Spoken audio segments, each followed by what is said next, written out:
نوينا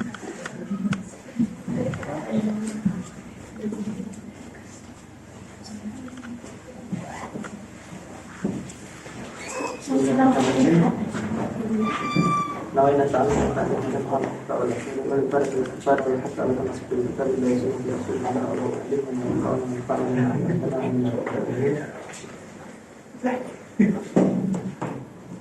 Permulaan kitab yang akan kita bahas adalah punya Imam Al-Ghazali, dan ini beliau berlandaskan kepada mazhab Imam Syafi'i rahimahullah ta'ala. Kitab yang kita bahas itu sesuai dengan apa yang kita pakai. Jarang sekali ada kitab tafsir al-ahkam semenjak dulu itu jarang yang ada mazhab Syafi'i. Rata kalau nggak mazhab lain atau tidak bercampur. Tapi sekarang yang dipakai adalah mazhab Imam Syafi'i. Jadi lebih mudah juga kita untuk mengetahuinya karena ada beberapa hal yang sudah kita ketahui, misalnya hukum-hukumnya. Jadi kita seolah-olah memperbandingkan saja. Jadi kita sudah tahu hukumnya dalam mazhab kita, lalu kita bandingkan dengan mazhab yang lain.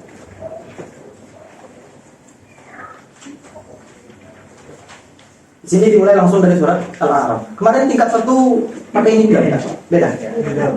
Apa beda? Oh, betul. Tadi saya juga.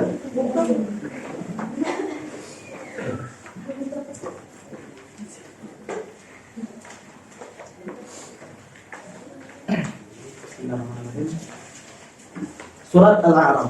Al-kalamu fi ma'na al-mubahi wa dukhuluhi tahta al-amr. Ini judul-judul ini enggak ada di kitab ini, di muqarrar kan? Semuanya pakai muqarrar, apa ada yang pakai kitab aslinya?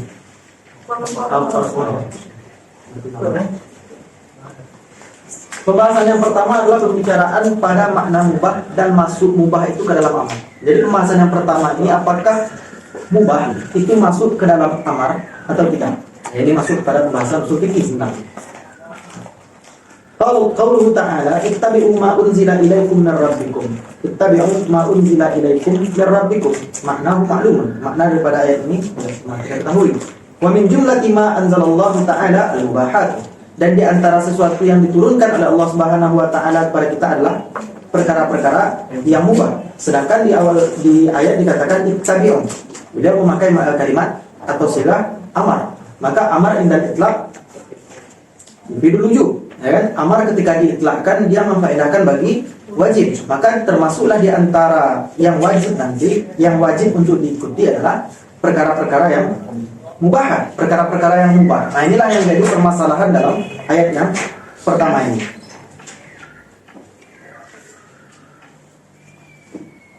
Walakin yujabu anhu, akan tetapi dijawablah oleh beliau dari permasalahan tersebut bi anna i'tiqad al-ibahati fil mubahati wa tamyizuhu 'anil ma'asi wal manahi wajibun. Wa dzalika huwa ma'na ittiba'i ma anzalallahu 'alaina. Jadi sebagian ulama mengatakan bahwa ibahah itu termasuk ke dalam amar gara-gara ayat ini, ya kan? Akan tetapi dijawab oleh beliau tidak. Yang dimaksud dengan ittabi'u di situ, wajib ittiba itu adalah meyakini bahwa perkara yang mubah itu atau perkara yang mubah itu adalah mubah atau ibahatul mubah. Jadi perkara yang mubah-mubah itu dia memang mubah, meyakini hal itu, lalu membedakannya dari maksiat dan juga yang manhi atau yang haram. Itulah yang dinamakan dengan wajib ittiba. Dan itulah yang masuk ke dalam khitab Allah Subhanahu wa taala tersebut. Bukan maksud Allah Subhanahu wa taala ketika mengatakan ittabi'u ma unzila ilaikum adalah mewajibkan perkara yang mubah. Ya, mewajibkan perkara yang mubah. Karena memang dari dulu permasalahan usul fikih bahwa perkara yang mubah ini selalu diperdebatkan. Apakah dia talabul fi'li atau dia talabul tarki, ya? Padahal dia tidak talab sama sekali, tapi dia termasuk ke dalam hukum. Ke dalam hukum yang 5. Yang mana di antara hukum yang 5 itu hanya ada talab. Ada kalanya talabul fi'li, baik itu talabannya jaziman atau talabul tarki, baik itu talabannya jaziman atau ghairu jazim. Nah, maka yang ibahah itu tidak termasuk kepada talab tersebut. Oleh karena itu banyak diperdebatkan oleh para ulama. Namun beliau jawab dengan itu bahwa yang dimaksud ayat ini adalah bukan seperti itu. Bukan seperti yang dikehendaki.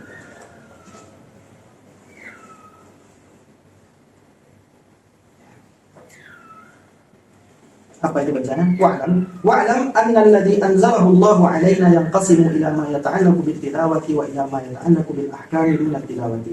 Wal kullu min 'indillahi hatta la yatawahhama mutawahhimun man an naskhil Qur'an bis sunnah. Ini peringatan saja, ketahuilah bahwa sesungguhnya sesuatu yang diturunkan Allah Subhanahu wa taala kepada kita ada yang bersangkutan dengan tilawahnya, ada yang tidak bersangkutan dengan tilawah, namun bersangkutan dengan hukum. Jadi ada hukum beserta tilawah, ada yang hukum saja tapi tidak ada tilawahnya. Oleh karena itu supaya jangan nanti ada yang beranggapan bahwa Al-Quran tidak boleh dinasakh oleh sunnah. Karena Al-Quran sendiri boleh dinasakh oleh sunnah. Karena yang dinasakh bisa jadi bukan tilawahnya, tetapi adalah hukum yang ada di dalam Al-Quran itu. Ini dulu. Lanjut kepada ayat yang kedua, al-in'amu bi inzalil libasi wa hukmu satril awrati. Qauluhu ta'ala ya bani Adam qad anzalna 'alaikum libasan yuwari sawatikum wa risha. Nah, jadi dalam ayat ini perdebatan para ulama yaitu adalah apakah ayat ini mengandung kewajiban menutup aurat atau tidak? Ya, mengandung kewajiban menutup aurat atau tidak? Karena kalimatnya qad anzalna 'alaikum libasan yuwari sawatikum. Maka ulama yang mengatakan bahwa ayat ini mengandung kewajiban menutup aurat, itu beliau beristidlal dengan kalimat yuwari sawatikum. Nah, pakaian itu diturunkan adalah untuk menutupi sawatikum, sesuatu yang kotor daripada kamu, atau yaitu yang dimaksud dengan aurat. I'lam anna zahirahu al-in'amu bi inzalil libas. Nah, ketahuilah bahwa sungguh yang zahir daripada ayat ini hanya memberi nikmat dengan menurunkan pakaian. Jadi Allah memberi nikmat kepada manusia dengan menurunkan pakaian. Wa yajuzu an yakuna 'ainal libas ainul libasi ala hay'atihi qad anzalahu Allah taala ala Adam hina ahbatahu wa taba 'alaihi. Dan bisa jadi nanti pakaian yang diturunkan Allah itu sesuai dengan hayatnya atau sesuai dengan hakikat ketika Allah turunkan kepada Adam dan Adam bertaubat di atas pakaian tersebut. Wa yajuzu an yakuna qad anzala ma yahsulu minhu libasu min barzih. Atau Allah turunkan pakaian dari sesuatu yang bisa terhasil pakaian oleh sesuatu tersebut, yaitu adalah baz atau tumbuhan. Jadi Allah turunkan tumbuhan, maka ketika itu setelah tumbuh dia, lalu dijadikan oleh Nabi Adam sebagai pakaian. Ya, itu tidak tahu kita hakikatnya. Wallahu a'lam. Bisa jadi ini dan bisa jadi itu. Oleh karena itu beliau katakan seperti demikian. Dan berkata, wa qad zanna Ali bin Musa al-Qumi wa Abu Bakar ar-Razi anna fi dzalika dalalatun atau anna fi dzalika dalalatan ala wujubi satril aurat. Dan Imam Ali bin Musa dan juga Abu Bakar ar-Razi mengatakan dalam ayat tersebut ada kewajiban menutup aurat, kata beliau. Wa dzalika annahu qala yuwari sawatikum. Ada demikian karena perkataan Allah yuwari sawatikum. Maka yang demikian adalah isyarat ila wujub, kata beliau. Wa laisa fihi dalalatun ala ma dzakaruhu. Padahal di dalamnya tidak ada dalalah atas yang dia katakan, kata Imam Al-Jurasi. Bal fihi dalalatun ala al-in'ami faqat. Namun di dalam ayat itu hanya ada dalalah terhadap in'am. Karena Allah katakan apa tadi? Ya bani Adam, qad anzalna 'alaikum libasan. Ya kan, yuwari sawatikum. Tidak ada dalil atau tidak ada petunjuk yang menunjukkan bahwa wajib menutup aurat dari ayat ini. Oleh karena itu dibantah oleh Imam Al-Jurasi bahwa hal tersebut tidak tercakup atau tidak terkandung di dalam ayat tersebut. Dan mereka juga berhujjah dengan perkataan Allah Subhanahu wa taala, ya bani Adam la yaftinannakumus syaitanu kama akhraja abawaykum minal jannati yanzi'u anhuma libasahuma.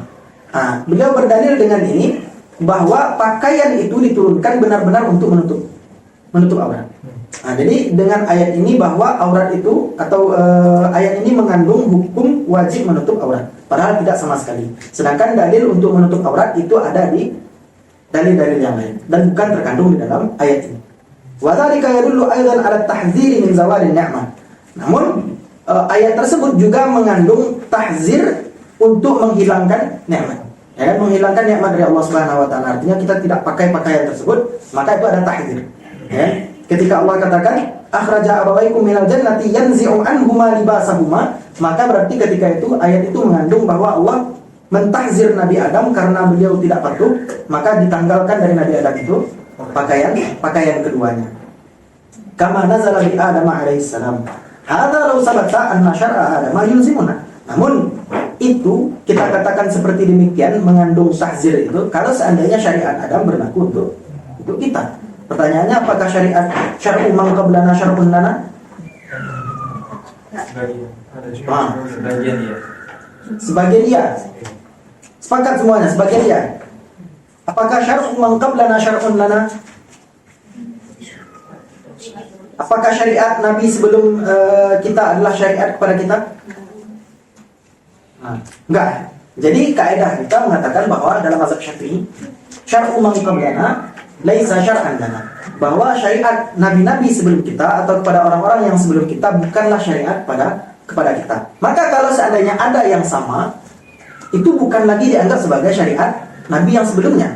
Akan tetapi syariat Rasulullah SAW sesuai dengan syariat nabi yang sebelumnya, tapi itu tetap dinamakan dengan syariat Islam ketika itu, bukan lagi syariat yang sebelumnya. Maka kaidahnya seperti itu, syar'u man qablana laisa syar'an lana. Kalau enggak susah kita nanti. Seperti di zaman Nabi bahwa ketika ada pakaian yang keterkena najis mesti dipotong kan? Sah ya. Maka syar'u man qablana laisa syar'an lana. Mungkin bisa dibaca bawahnya juga karena di bawah dijelaskan. Oh gitu. Iya, Di bawahnya dibaca. Mau mubah dibaca. Oh gitu. Oke. Apa? Berarti dari awal dibaca ya? Yang mubah kuat sama yang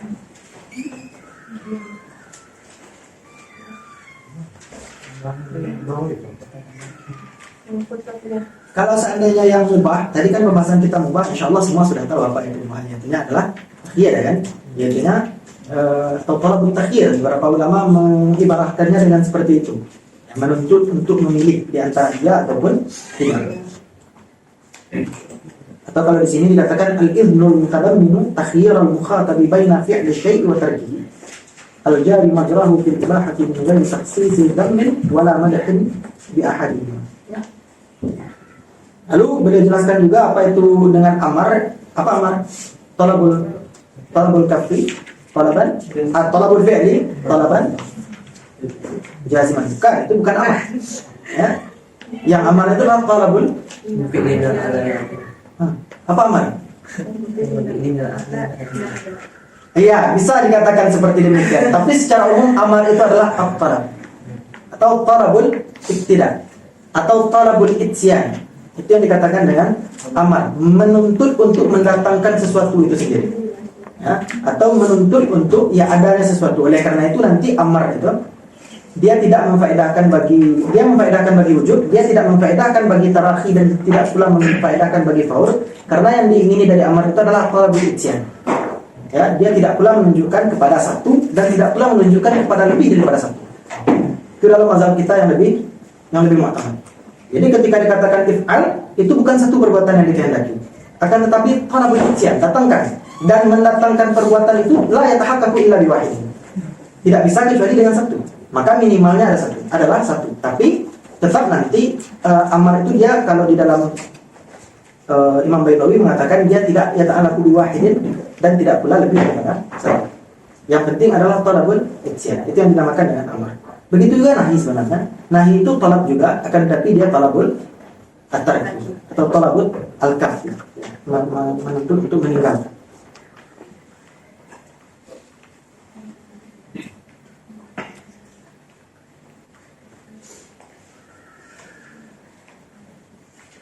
Adapun wajib misalnya atau sunnah, nah kalau wajib berarti dia talabul fi'li talaban jaziman. Sedangkan kalau sunnah maka talabul fi'li talaban ghair jazim. Kalau makruh talabul tarki talaban ghair jazim, dan kalau nahi atau haram talabul tarki talaban jazim. Itu saya yang perlu dijelaskan.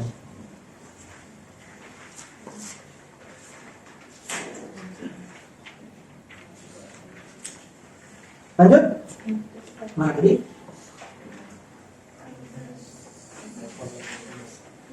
Ya, khulasatul masalah silakan dibaca sudah.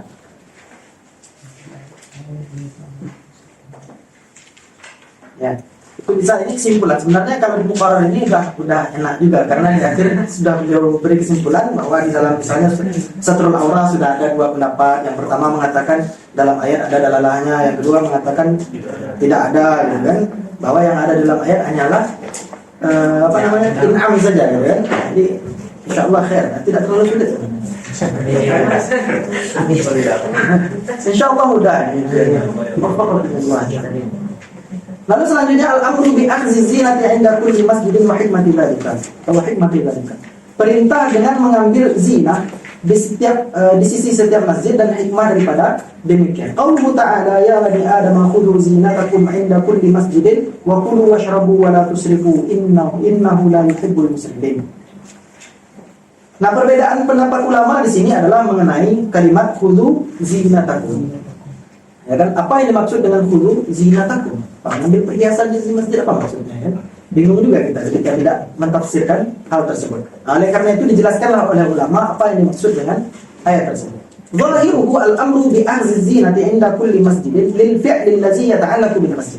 Kata Imam Al-Hirasi bahwa zahirnya yang dimaksud dengan mengambil zina itu atau perhiasan di sisi setiap masjid adalah memperbuat alladzi yata'allaqu bil masjid atau perbuatan yang berkaitan dengan masjid. Maksudnya perbuatan yang berkaitan dengan masjid, salat misalnya, salat i'tikaf misalnya, ya kan, tawaf juga berkaitan dengan masjid lah. Iya. Iya. Iya kan? Iya, karena Masjidil Haram ya, makanya berkaitan dengan masjid ya. Kenapa lagi? Ta'ziman lil masjid. Gunanya apa? Gunanya untuk mengagungkan masjid. Wal fi'lul waqi'u fihi mithlul i'tikaf was salat wat tawaf. Dan yang perbuatan yang terjadi di masjid itu contohnya seperti i'tikaf, salat dan juga tawaf. Wala yadullu zahiru zalika ala wujubi satri fi shalah. Maka sebagian ulama mengatakan bahwa ayat tersebut berkaitan dengan pendapat hukum menutup aurat di dalam salat. Ya, di dalam salat. Lalu oleh karena itu beliau katakan tidak, zahir ayat menunjukkan ini terhadap perbuatan yang berlaku di dalam masjid, bukan menutup aurat ketika salat. Oleh karena itu beliau katakan wala yadullu zahiru dzalika ala wujubi satri fi shalati fil masjid au kharijal masjid. Karena kalau kita katakan bahwa wajib menutup aurat di masjid saja, pertanyaannya bagaimana kalau di luar masjid? Apakah boleh tidak menutup aurat di luar masjid ketika salat? Boleh enggak? Yakin? Yakin? Boleh enggak buka aurat di luar ketika tidak salat di luar masjid? Maksudnya ketika salat di luar masjid. Ya, kita sedang salat dan kita di luar masjid lalu kita salat tidak menutup aurat. Boleh enggak? Yakin? Enggak boleh. Boleh lah. Tapi bagi siapa? Bagi orang yang tidak memiliki pakaian. Bagi orang yang tidak memiliki pakaian satupun, maka ketika itu dia diperbolehkan untuk tidak menutup aurat. Namun secara asal bahwa tidak boleh untuk tidak menutup aurat ketika salat. Jadi kalau bagi mereka yang mengatakan bahwa ayat ini menunjukkan wajib menutup aurat di masjid saja, maka bagaimana kalau di luar masjid salatnya? Ya? Oleh karena itu ada pendapat tadi yang mengatakan bahwa tidak wajib menutup aurat di dalam salat. Ada nanti. Lanjut. Fa innal qadra alladhi yasturul aurata la yusamma zinatan wala tajammulan. Dan maka bahwa sesungguhnya kadar yang menutup aurat itu bukan zina, bukan berhias-hias. Ya, apa kadarnya? Yaitunya ma baina as-surrah wa rukbah, ya kan, bagi laki-laki. Sedangkan bagi perempuan sesuatu yang selain wajah dan telapak tangan. Telapak tangan itu yang mana? Yang mana? Yang perempuan yang mana yang telapak tangan? Iya. Apa? Kaf. Pergelangan tangan. Jadi yang dikatakan di sini kaf, bukan rahah saja. Ya, maka dia termasuk pada batinul kaf dan juga zahirul kaf. Itu yang banyak kadang-kadang disalahpahami oleh masyarakat kita. Ketika diartikan dengan telapak tangan, maka ini telapak tangan, kan ini punggung tangan kalau kita beri nama. Oleh karena itu mestinya dikasih kata-kata apa? Ini apa namanya? Pergelangan tangan. Pergelangan ini. Ininya apa? Dua-duanya. Enggak ada bahasa Indonesianya. Punggung dan telapak tangan. Harusnya seperti itu. Selain wajah dan punggung dan telapak tangan. Gitu kan? Supaya tidak salah paham. Karena ada yang salah paham. Oleh karena itu sebagian ada yang membuat baju sampai sini. Penutupnya itu perempuan. Tapi ketika umroh itu banyak. Jadi pakaian itu sampai sini tertutup, tapi yang sininya enggak terbuka. Nah, dia begitu. Itu salah paham. Wajar biasa. Jadi kadar menutup aurat tersebut tidak dinamakan sebagai zina. Apalagi laki-laki yang ditutup cuma aurat, yaitunya sampai lutut dan rukbah dan juga pusar kan. Apakah itu zina? Enggak lah, zina itu kalau ditutupi semuanya baru zina. Oleh karena itu tidak cocok dikatakan ini menunjukkan untuk menutup aurat. Ya kan? Lebih daripada itu baru zina. Adapun qadrul ladzi yasturul auratu la yusamma zinatan. Itu tidak dinamakan dengan zina. Pertanyaan untuk laki-laki, apakah rubah dan surah itu termasuk pada aurat? Surah Enggak. surah dan rubah itu termasuk pada aurat atau enggak? Enggak. Tapi kata membatik wajib. Nah, jadi surah dan rubah itu sendiri bukanlah aurat. Akan tetapi karena kita tidak tahu mana batasan antara paha dengan lutut, mana batasannya nggak tahu ya kan? Oleh karena itu wajib menutup sebahagian lutut, bukan seluruh lutut. Dan begitu juga di antara pusar, mana batasan antara perut dengan pusar kita tidak tahu. Oleh karena itu wajib menutup sebahagian pusar. Tapi jangan, maksudnya itu kadarnya, jangan dilakukan seperti itu. Kita nggak sopan, ya. Kan menutup pusar dan ya sudah lah gitu ya. Pakai sarung aja, sarungnya ditinggikan gitu ya. Tetap tidak sopan. Jadi bukan seluruh sesuatu yang mubah itu. Banyak juga yang salah paham ketika dikatakan mubah seolah-olah kita boleh, kita harus mengerjakan. Tidak. Ini mubah bukan berarti boleh, bukan berarti harus dikerjakan. Najul wa katsirun minal mutakallimin fi ahkamil Qur'ani zadu fi dzalika dalalatan ala al-wujubi lis-salati. Li'anna alladhi amarna bidzalika 'inda kulli masjidin lam yakun li'ainil masjid wa inna ma kana lil-fi'li al-waqi'i fil masjid. والذي عظم المسجد لأجله الطواف والصلاة أما الطواف فلا يعم كل مسجد وفي القرآن عند كل مسجد والاعتكاف لم يشرف المسجد لأجله بل كان عبادة لأجل المسجد فلم يبقى إلا الفعل الذي يشرف به المسجد ووجب تعظيم المسجد لأجله وهو الصلاة. Jadi bahwa kenapa kita katakan salah saja. Jadi kata beliau yang dimaksud dengan al-fi'lul waqi' atau al-fi'lul ladzi yata'allaqu bil masjid itu cuma salat. Kenapa? Karena yang pertama tawaf. Tawaf itu la yakhtassu atau tawaf itu bukan untuk seluruh masjid. Tawaf itu hanya ada di Masjidil Haram saja. Sedangkan di dalam ayat dikatakan inda kulli masjid. Begitu juga i'tikaf. I'tikaf itu bukan perbuatan yang mana dengan i'tikaf lalu masjid mulia. Apakah dengan orang banyak-banyak duduk-duduk di masjid mulia masjid? Enggak, kan? Oleh karena itu bukan juga i'tikaf. Maka tidak tersisa kecuali salat. Maka salat itulah yang membuat masjid itu mulia. Dengan dilakukan salat di dalam masjid, maka itu yang membuat masjid mulia. Oleh karena itu yang dimaksud dengan khudhu zinatakum inda kulli masjidin adalah salat itu sendiri. Wa idza qila khudhu zinatakum inda kulli masjidin arafa bihi annahu lam yajib lil masjidi wa innama wajaba lima awma al masjidu li ajlihi wa huwa salatu. Salat sama saja. Wa mata wajaba satru lis salati kana syartan illa anna ad-dalila qama ala ziyadati ala qadri satri wa annaha ghairu wajibatin fa baqiya miqdaru satri wajiban. Ini bagi orang yang mengatakan wajib satrul aurat, kalau seandainya memang gara-gara ayat ini mengandung kewajiban menutup aurat dan yang dimaksud dengan zina di sini hanyalah salat saja dan bukan selain daripada salat. Oleh karena itu ketika itu berarti satrul aurat menjadi syarat bagi sah salat. Oleh karena itu satrul aurat menjadi syarat bagi sah salat. Itu bagi orang yang mengatakan bahwa dalalah satrul aurat ada di dalam ayat tersebut. Namun wa Malikun dan Imam Malik katanya la yujibus satra syaratan lis salat.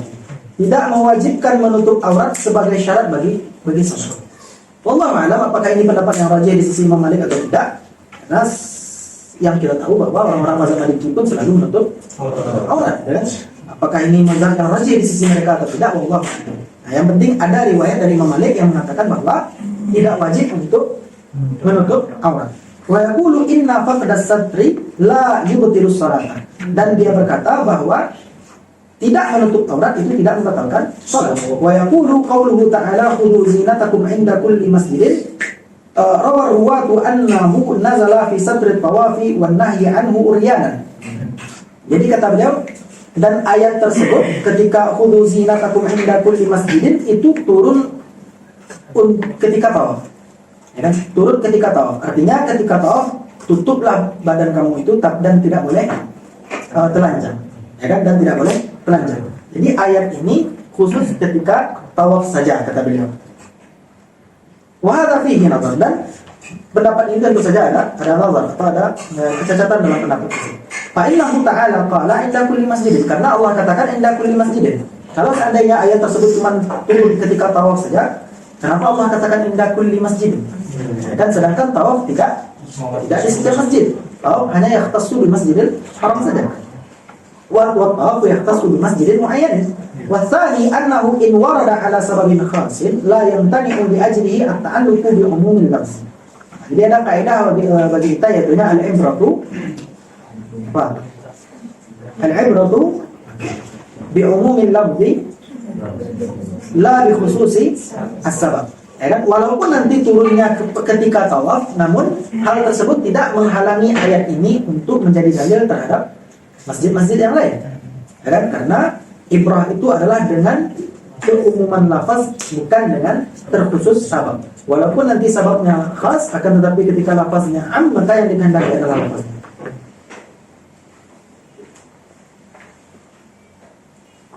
ويرد على هذا أن الذي ورد الستر فيه لم يجعل الستر شرطا وهو طواف فكيف يجعل شرطا لما سواه. Begitu juga nanti bahwa menutup aurat itu tidak merupakan syarat bagi tawaf, kata dia. Bagaimana dijadikan dia syarat sebagai sesuatu yang selain tawaf? Maksudnya bagi orang yang mengatakan bahwa menutup aurat bukan syarat dalam tawaf. Kalau bagi kita bagaimana? Sah tidak tawaf tanpa menutup aurat? Enggak, tidak sah. Bagi kita tidak sah tawaf tanpa menutup aurat. Ini bagi orang yang mengatakan bahwa ketika tawaf tidak wajib menutup aurat. Wa yujabu anhu bi anna wujub as-satri li ajli at-tawaf zahir fi kaunihi syartan lahu. Dan dijawablah bahwa sesungguhnya menutup aurat ketika tawaf itu syarat, gitu kan? Bagi kita itu syarat. Gitu. Oleh karena itu walaupun nanti dia turun kepada tawaf, ayat ini turun untuk tawaf, untuk kewajiban menutup aurat untuk tawaf, maka dia juga termasuk ke dalam salat nanti. Karena bagi kita menutup aurat dalam tawaf itu adalah wajib. Maka menutup aurat di luar tawaf pun dan yang semakna dengan tawaf, yaitu salat itu semakna dengan tawaf, ya. Maka dia juga wajib. Wa annahu yamtani'u al-i'tidal bihi dunahu. Dan bahwa sesungguhnya tidak sahlah sah tawaf itu kecuali dengan menutup aurat. Walakin qamat dalilu fit tawafi ala khilafil zahir wa baqiya ma adahu ala ma yaqtadi bil asl. Walaupun nanti ada dalil-dalil yang dikemukakan oleh pendapat lain itu yang mengatakan bahwa ketika tawaf tidak wajib menutup aurat. Namun kalaupun ada maka tetap nanti dia kita memakai yang asal bahwa ayat tersebut memerintahkan untuk menutup aurat. Bagi orang yang mengatakan itu menutup aurat. Jadi dokter baca semua kayak gini. Atau beliau ngambil pokok-pokoknya saja? Lebih yang menekankan yang di fotonya sih. Karena kan di fotonya itu kan ada arah-arahnya. Yang mana? Di footnote maksudnya di akhir-akhir. Khulasa. Di catatan kaki mana? Ada pendapat di sini? Nggak ada sih. Mungkin yang di Khulasa ya maksudnya? Di surat-surat lain ada. Oh, di surat-surat lain ada. Kalau di Khulasa kita baca memang ada nanti. Beliau jelaskan di sana kan apa saja. Kita baca.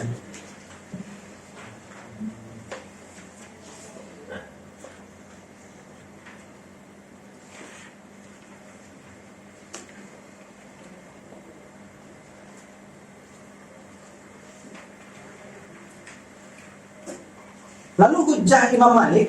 Jadi kan tadi Imam Malik mengatakan bahwa menutup aurat di dalam salat itu tidak wajib.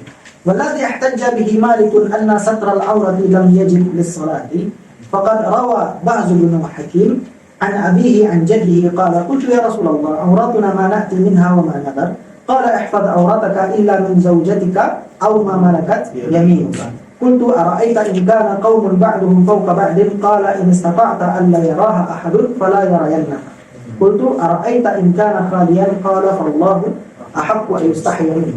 Maka dari hadis ini beliau katakan bahwa menutup aurat itu hanya wajib ketika nampak oleh manusia.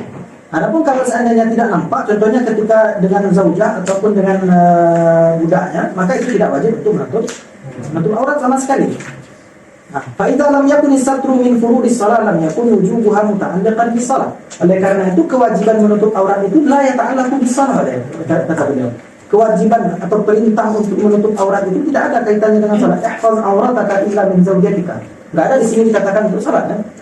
Nah, oleh karena itu kata Imam Malik, kewajiban menutup aurat tidak bersangkutan dengan salat.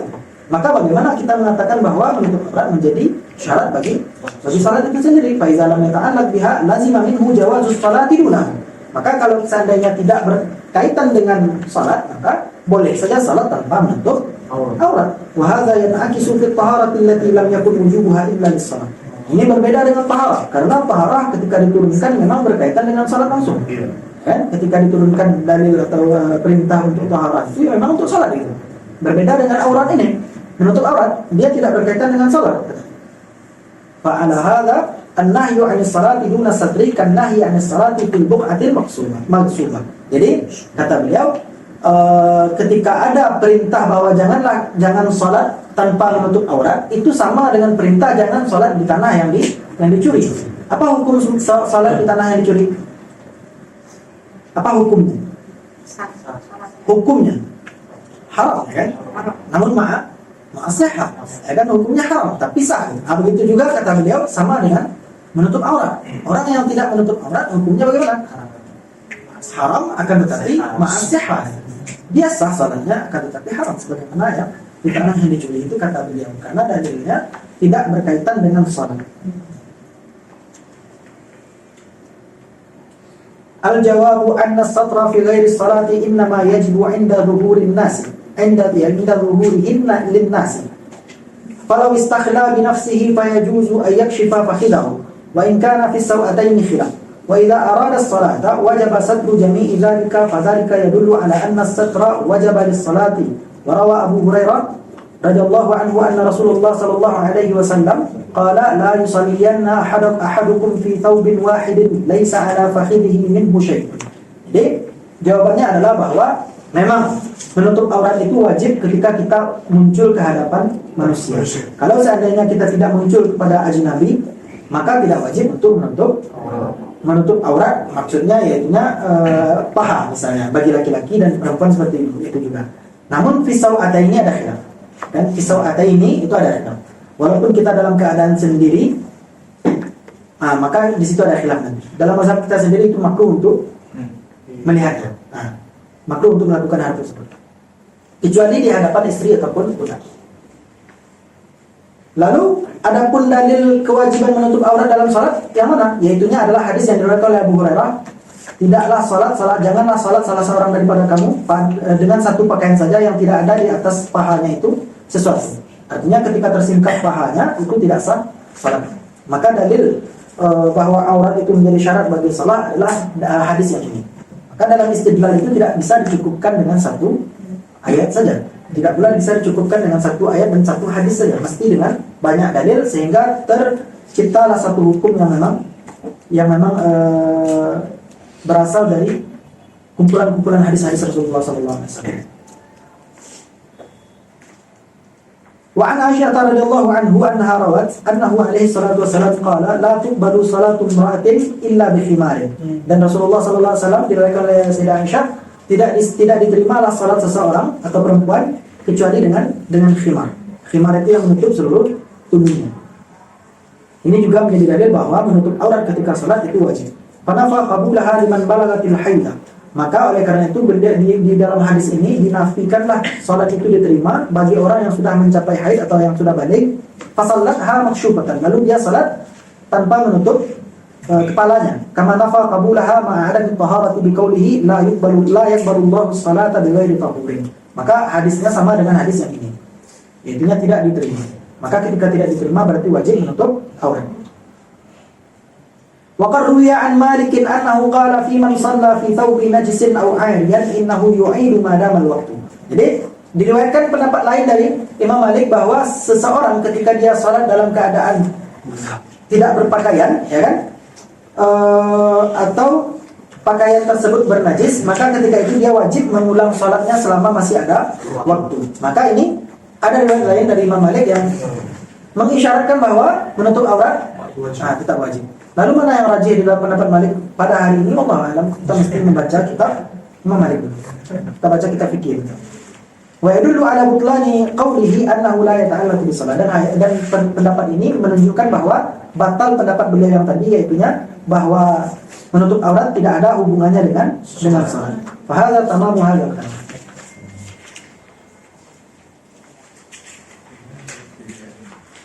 Dan menyebutkan Ismail bin Ishaq untuk menolong pendapat Imam Malik atau menguatkan pendapat Imam Malik bahwa semuanya salat orang yang telanjang itu boleh. Dan sudah kita katakan tadi bahwa orang yang tidak memiliki pakaian boleh nggak salatnya? Sah tidak dia salat tanpa pakaian? Sah. Maka oleh karena itu falau kana satru syartan lama jaza. Kalau seandainya menutup aurat itu adalah syarat, maka nggak akan boleh orang yang tidak memiliki pakaian tadi untuk salat. Nah, itu katanya. Enggak, ini sebenarnya pendapat yang sangat salah, dan beliau mengatakan menyamakannya dengan orang yang haid. Kama la yajuzu salatul haid li'anna al-haidha yunafi at-tahara. Karena haid itu menafikan taharah. Maka dijawab oleh Imam Syafi'i rahimahullah, wa hadza ghalatun fahishun. Dan ini adalah kesalahan yang sangat besar. Fa inna salatal ummi jaizatun. Maka bahwa sesungguhnya salat orang yang tidak bisa membaca dan menulis sah tidak? Orang yang tidak hafal Al-Fatihah sah tidak salatnya? Sah, sedangkan Al-Fatihah rukun, bukan syarat lagi. Ya kan, rukun salat, akan tetapi sah saja dia salat karena memang dia tidak bisa. Begitu juga orang yang tidak memiliki pakaian tadi, karena memang dia tidak memiliki pakaian sama sekali. Begitu juga nanti orang yang tidak bisa bertaharah. Bagaimana orang yang contohnya tidak bisa taharah? Apakah sah salat orang yang tidak bertaharah? Yang terikat. Ya ada, kalau bisa nanti kalau seandainya ada hudurnya, contohnya dia tidak bisa memakai air gara-gara ada penghalang misalnya dan segala macamnya, atau memang air tidak ada ketika itu, atau dia terikat misalnya, maka ketika itu dia tidak bisa tayamum dan tidak bisa pula memakai air, maka ketika itu dia sah juga nggak salatnya? Sah saja, walaupun nanti wajib mengulang qada. Maka penyamaannya dengan haid itu sebenarnya tidak sah. Fa innal haidha, ya kan, apa katanya? Wa anna munafatal haid lis-salati la li makani adam taharah. Karena haid itu bukan karena tidak sucinya. Orang yang tidak suci tetap melakukan salat. Ya kan? Selama dia tidak haid ya dan tidak pula nifas, maka orang yang tidak suci tetap wajib salat. Walaupun tidak ada air, walaupun tidak ada tanah untuk tayamum, maka dia tetap wajib salat. Itu namanya salatu faqidut tahuraini. Ya kan, faqidut tahuraini. Orang yang tidak mendapatkan dua yang mensucikan itu tetap wajib salat. Berbeda dengan haid. Orang yang haid memang tidak wajib sama sekali untuk salat. Maka tidak ada hubungannya dengan taharah sama sekali.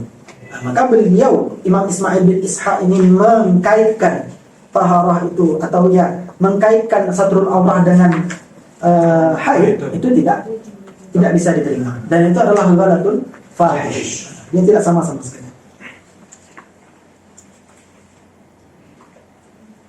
Wa mimma nu'alliqu bihi anna al-wudu'a lamma kana syartan lis-salati wajaba 'alayhi an yanwiya at-taharata lis-salati wa law kana as-satru wajiban lis-salati la wajaba an yanwiya bihi as-salata wa laysa kal-istiqbal fa inna al-istiqbal al-wajiba yattaribu bis-salati bi khilaf as-salat. Ya, masih keras juga pertentangan dari mereka yang mengatakan bahwa satrul aurah itu tidak wajib. Kata mereka apa lagi? Bahwa wudu itu ketika dia menjadi syarat bagi salat, maka dia mesti diniatkan. Dan ayat dia ada taharah lis-salat, maka mesti dia diniatkan. Apakah kita meniatkan ketika menutup aurat? Enggak kan? Enggak. Dan kata beliau enggak, dan juga tidak sama dengan menghadap kiblat. Menghadap kiblat juga syarat bagi salat. Dan kita tidak meniatkannya. Akan tetapi dia yaktarinu biniyatis salat. Dengan kita niat salat, maka ketika itu iktiran menghadap kiblat. Kata yang marad atau mengiktirat tidak sama. Akan tetapi kata Imam Kiai Al-Hirasi, wa qad ajaba ulama'una anhu bi anna niyatas salati tashtamilu alaihi. Bahwa niat salat juga mencakup satrul aurat. Karena satrul aurat wajib untuk salat itu ya ketika kita akan salat kan. Adapun ketika kita tidak akan salat dan kita tidak di sisi manusia itu tidak wajib. Oleh karena itu dia tetap tercakup oleh niat salat. Wa hadza qararnahu fi masail khilaf. Dan ini sudah kita jelaskan di dalam kitab masail.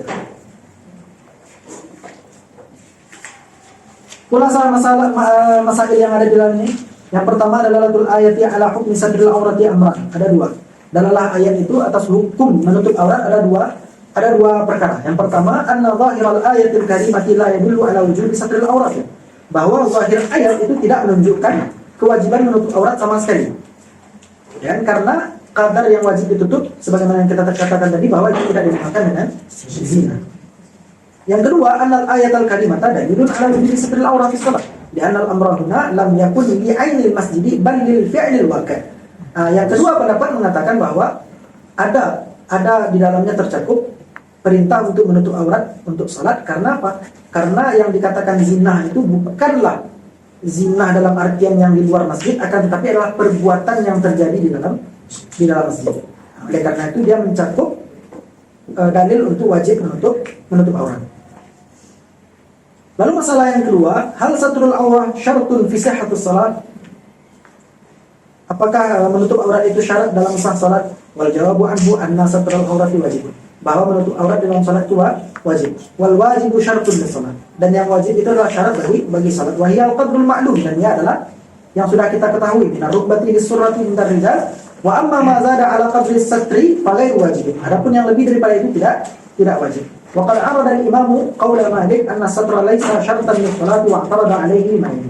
Yang pertama, annahu qauluhu ta'ala inda kulli masjidin wa tawafu yahtassu bi masjidin muayyanin. Ya, jadi ini diulang dari bahwa ada i'tirad Imam Malik, lalu beliau jawab dengan pendapat-pendapat ini.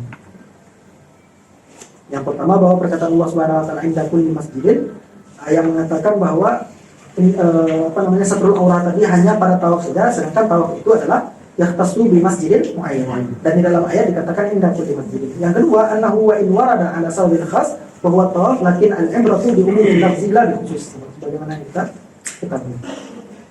Wa yafhamu minhu anna ma wajaba li ghairihi idza ata bihi bihi kana tarikan lil wajib. Faman aina annahu la tajibu as-salatu. Ini bantahan terhadap Imam Malik.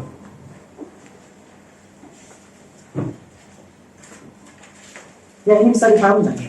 Ada pertanyaan dari sini? Boleh diminum?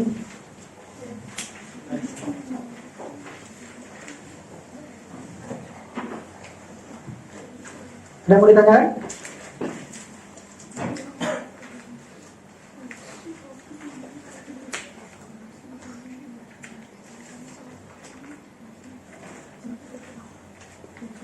Sedikit tambahan, apa yang dikatakan dengan satru?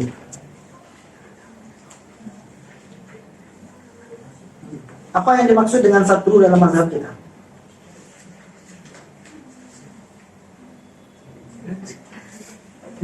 Satrul aurah fi shalah itu apa yang dimaksud dengan as-satru di sana?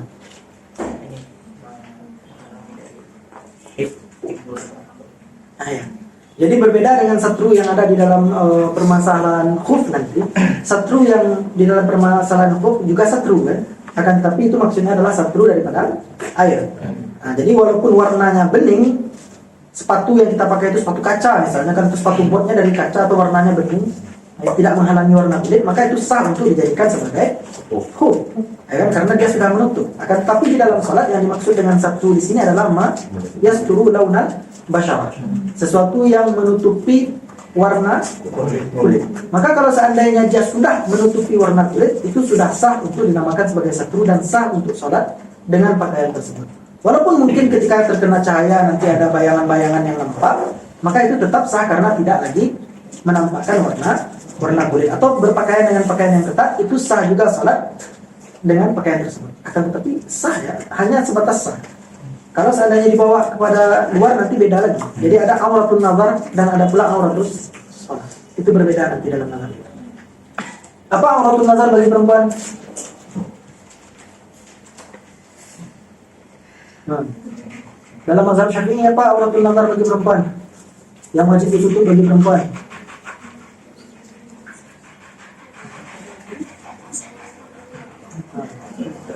Khilaf ulama. Iya benar, khilaf ulama. Antara Ibnu Hajar dengan Ramli berbeda pendapat. Imam Ibnu Hajar mengatakan selain daripada wajah dan telapak tangan. Namun Imam Ramli mengatakan wajah juga termasuk sesuatu yang wajib untuk ditutup. Oh, tapi jangan senang ya laki-laki pun sebenarnya kalau kita pakai pendapat Imam Ramli juga wajib untuk menutup seluruh tubuh. Jadi auratul nazar bagi laki-laki itu juga menutup seluruh tubuh. Tidak hanya. Ini penting untuk diketahui bahwa yang dimaksud dengan menutup wajah itu tidak hanya harus laki-laki pakai cadar kemana?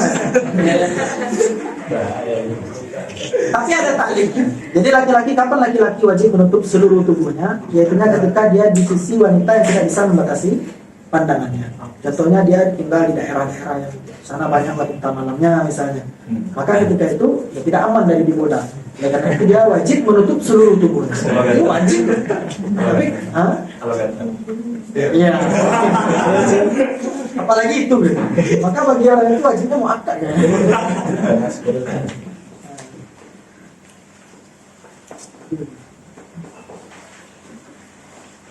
Lanjut. Bayan wujudil akli wa syurbi min ghairi israf. Qauluhu ta'ala wa kulu washrabu wa la tusrifu. Kata minumlah dan jangan berlebihan. Zahiruhu yujibul akla wa syurba min ghairi israf. Dan waqad urida bihi al-ibahatu fi ba'dil ahwal. Jadi secara zahir ayat ini amar. Kulu washrabu. Maka makanan dan minum wajib kan? Wajib ya kan, karena dia amar. Dia mencakup kepada wajib. Namun kadang-kala dia juga mencakup kepada ibahah. Ya. Dia mencakup kepada ibahah karena ada sesuatu yang ada apa namanya? Ada yang memalingkannya daripada hukum asalnya. Wal ijabu fi ba'dihha.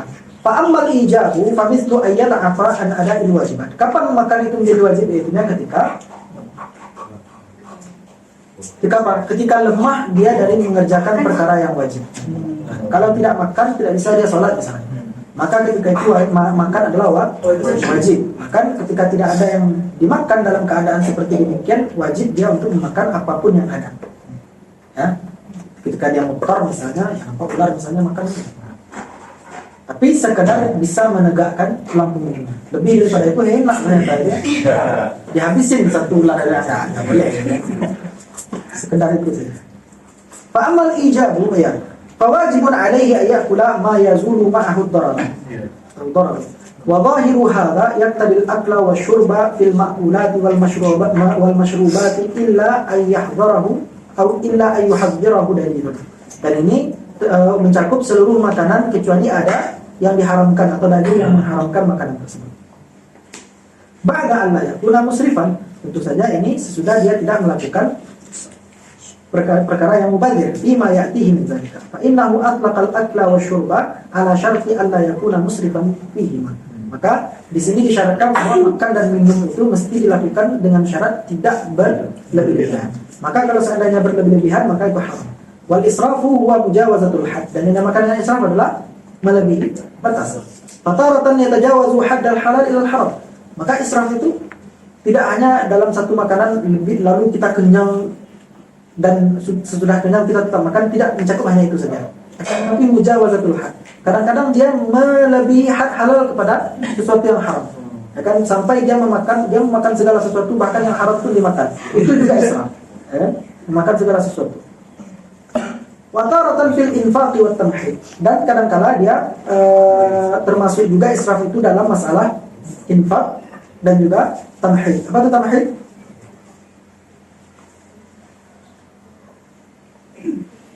Ada di bawah tamhiku mahaqahu kaman ahiyan habbu mahqan abtalahu wa mahaq hatta lam yabqa minhu syai'. Ya, berlebih-lebihan dalam memberi sesuatu sehingga tidak bersisa darinya apapun. Kama qala Allah Ta'ala innal mubadzirina kanu ikhwana syayatin. Sebagaimana dikatakan oleh Allah Subhanahu wa taala, sebenarnya orang-orang yang mubazir itu adalah mereka saudara-saudara syaitan. Wal israfu mazmumun, dan israf itu adalah sesuatu yang dicela. Maka ketika dikatakan mazmum, maka berarti dia haram. Karena haram itu dzam, kan? Wa naqiduhu al-iktar, dan yang lawan daripada israf itu adalah al-iktar. Apa itu iktar? At-tadyiqu ala al-insan fil rizq, atau pelit, akan kikir. Wa huma mazmuman, kedua-duanya adalah perkara yang dicela. Wal iktisaru wat tawassutu wal masyru'. Adapun pertengahan itulah yang dikehendaki. Dermawan ya. Wa minhu qila dainullah ta'ala bainal muqassir wal ghani. Qala Allah ta'ala walladzina idza anfaqu lam yusrifu wa lam yaqturu wa kana baina dzalika qawama. Jadi yang paling bagus itu adalah baina dzalika. Begitu juga Allah Subhanahu wa taala perintah atau peringatkan kepada Rasulullah, wala taj'al yadaka maghlulatan ila unuka, artinya jangan pelit. Wala tabsutha kullal basti, namun jangan pula berlebih-lebihan, fatak udah maluman mahsusan, sehingga menyesal akhirnya. Wa minal israfi fil akli al-aklu fawqa syabah. Maka yang dinamakan dengan atau diantara berlebih-lebihan dalam makan adalah apa? Makan lebih daripada kadar kenyang. Sudah, kalau seandainya sudah kenyang, hentikan. Jangan lebih daripada kadar kenyang. Wa kullu dzalika mahdhurun. Bahkan syabah ini sebenarnya kalau kita baca kitab-kitab akhlak atau kitab-kitab tasawuf itu banyak ya, banyak takdirnya. Dicela, sangat tercela kenyang. Karena dengan kenyang itu kita ngantuk. Selanjutnya banyak hal-hal yang mafsadat yang ditimbulkan oleh kenyang. Khulasatul mas'alah, al-amru huna urida bihi al-bahatu fi ba'd al-ahwal kasad al-ju'i wa sukun al-dhammi wal wujubu fi ba'd ini apa ini? Wal wujubu fi ba'd idza fa'ala al-mukallafu ma yad'afu al-jasad wa yad'afu an ada'i al-wajibat. Fadalla zahirul ayati ala wujud al-akli wa shurbi li ayyi shay'in min ghairi israfin wa la tabdhirin illa an yuhdirahu dalil. قد جاءت الأدلة في غير هذه الآية على الاقتصاد والتوسط فلا يكون المسلم مبذرا مفرطا ولا يكون بخيلا مقترا. مفهوم ده؟ lanjut. هل لفظة الفواحش عام أم خاص والمراد منها قوله تعالى قل إنما حرم ربي الفواحش ما ظهر منها وما بطن. Bahwa Allah mengharamkan segala sesuatu yang fawahish, baik itu yang nampak ataupun yang tersembunyi. I'lam anna al-fawahisha fil lughati taqa'u ala kulli qabih buligha fi na'tihi bil qubh wa lidzalika yuqalu qabihun fahishun. Maka yang dikatakan dengan fawahish itu adalah seluruh sesuatu yang keji. Maka termasuk ke dalam kalimat al-fahsh atau fawahish. Wa fil ayati ma yamna'u min ijra'ihi 'ala al-fawahish kulliha. Maka di dalam ayat walaupun sebenarnya kalimat al-fawahish ini am harusnya. Ya kan? Kalau seandainya hanya ada dia saja, maka dia am sebenarnya. Namun di dalam ayat ada sesuatu yang mencegahnya dari makna am itu sendiri, yaitu fa innahu dzakara al-itsma wal baghya. Karena di dalam ayat itu setelah ma zahara minha wa ma batan wal isma wal baghya. Oleh karena itu al-fawahish di sini tentu saja terkhusus kepada sesuatu, bukan sesuatu yang lain.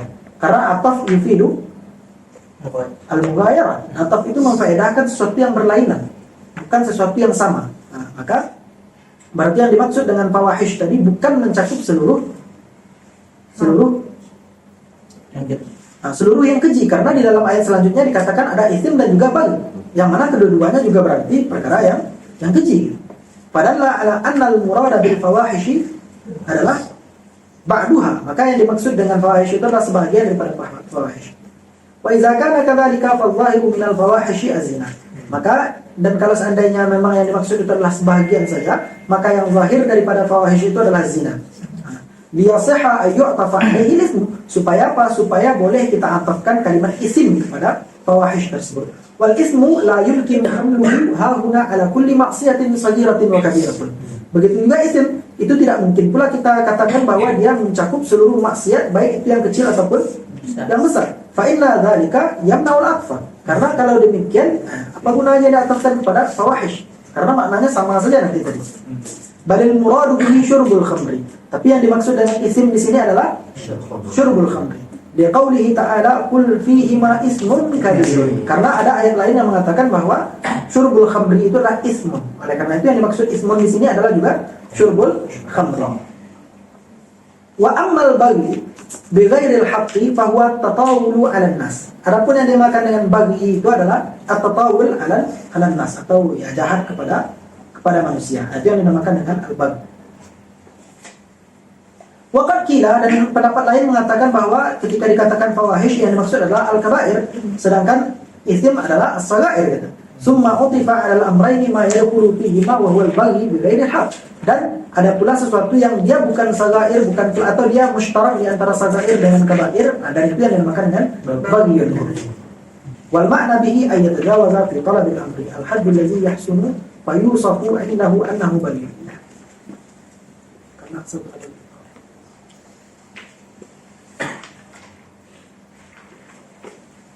di anna al-asla fil baghi talabu summa ja'ala lil talabil madhmum.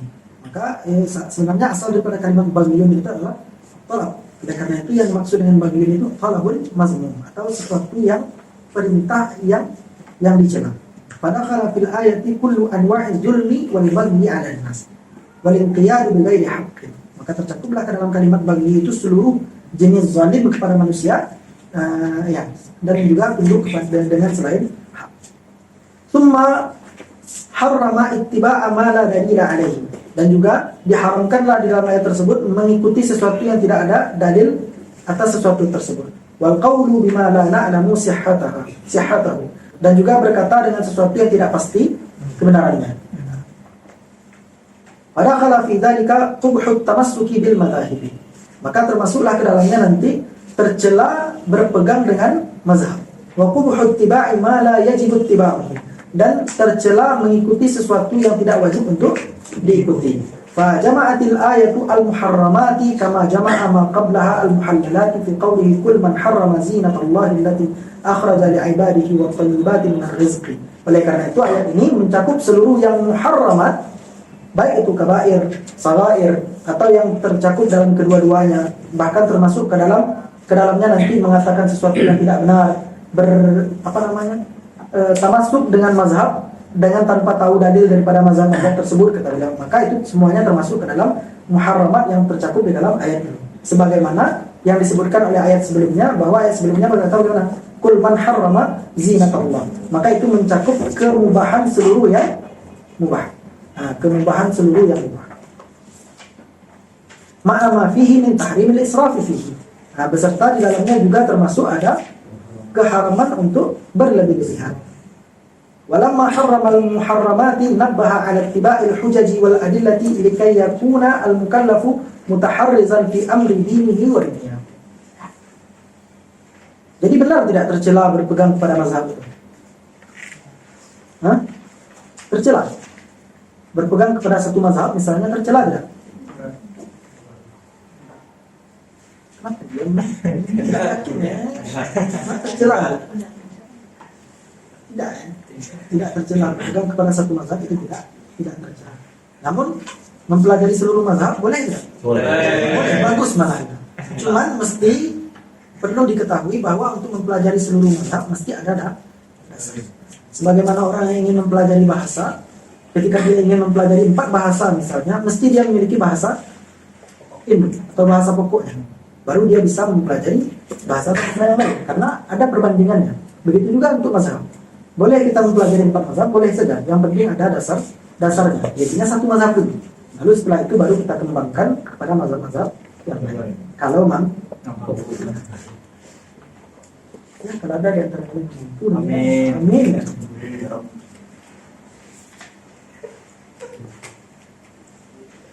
Ya, khulasatul masalah bisa dibaca insyaallah sama saja seperti yang kita jelaskan sebelumnya. Dan bahwa di dalam ayat tadi ada 2 makna, yang pertama yang tadi itu, yang kedua bahwa dia kabair, isim itu adalah sagair dan segala macam. Itu bisa dibaca di situ. Atau perlu dibaca lagi? Enggak ya? Baca. Gimana? Mananya? Apa tuh? Ada penasaran sih tadi. Kan tadi nggak boleh tamhid tuh. Udah boleh apa? Tamhid. Iya, tamhid. Kami penasaran Sayyidina Abu Bakar tuh cerita realnya gimana? Apanya? Sayyidina Abu Bakar. Cerita real yang beliau infakkan seluruh hartanya sampai di atas sisa riwayat Rasulullah. Iya, walaupun seperti itu, Nah, gimana? Sayyidina Abu Bakar itu beliau akan menginfakkan seluruh hartanya. Kata Allah tadi, apa kata Allah dalam ayatnya? Wala tabsud yadaka kullal basti.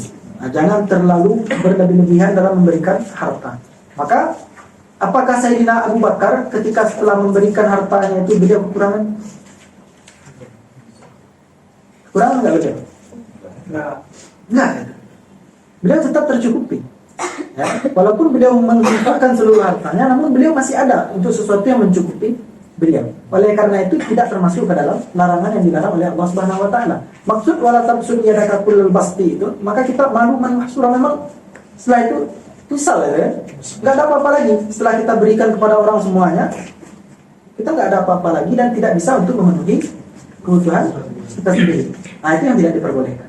Itu namanya ya terlalu berlebihan. Itu tidak diperbolehkan. Adapun kalau seandainya banyak berinfak, bahkan bisa dikatakan kita menginfakkan seluruh harta untuk kaum muslimin misalnya, namun masih ada untuk kita kadar yang bisa kita penuhi kebutuhan kita sehari-hari, maka itu sudah cukup. Karena Sayyidina Abu Bakar pastinya tahu bahwa beliau punya istri, punya anak, dan itu wajib nafkah.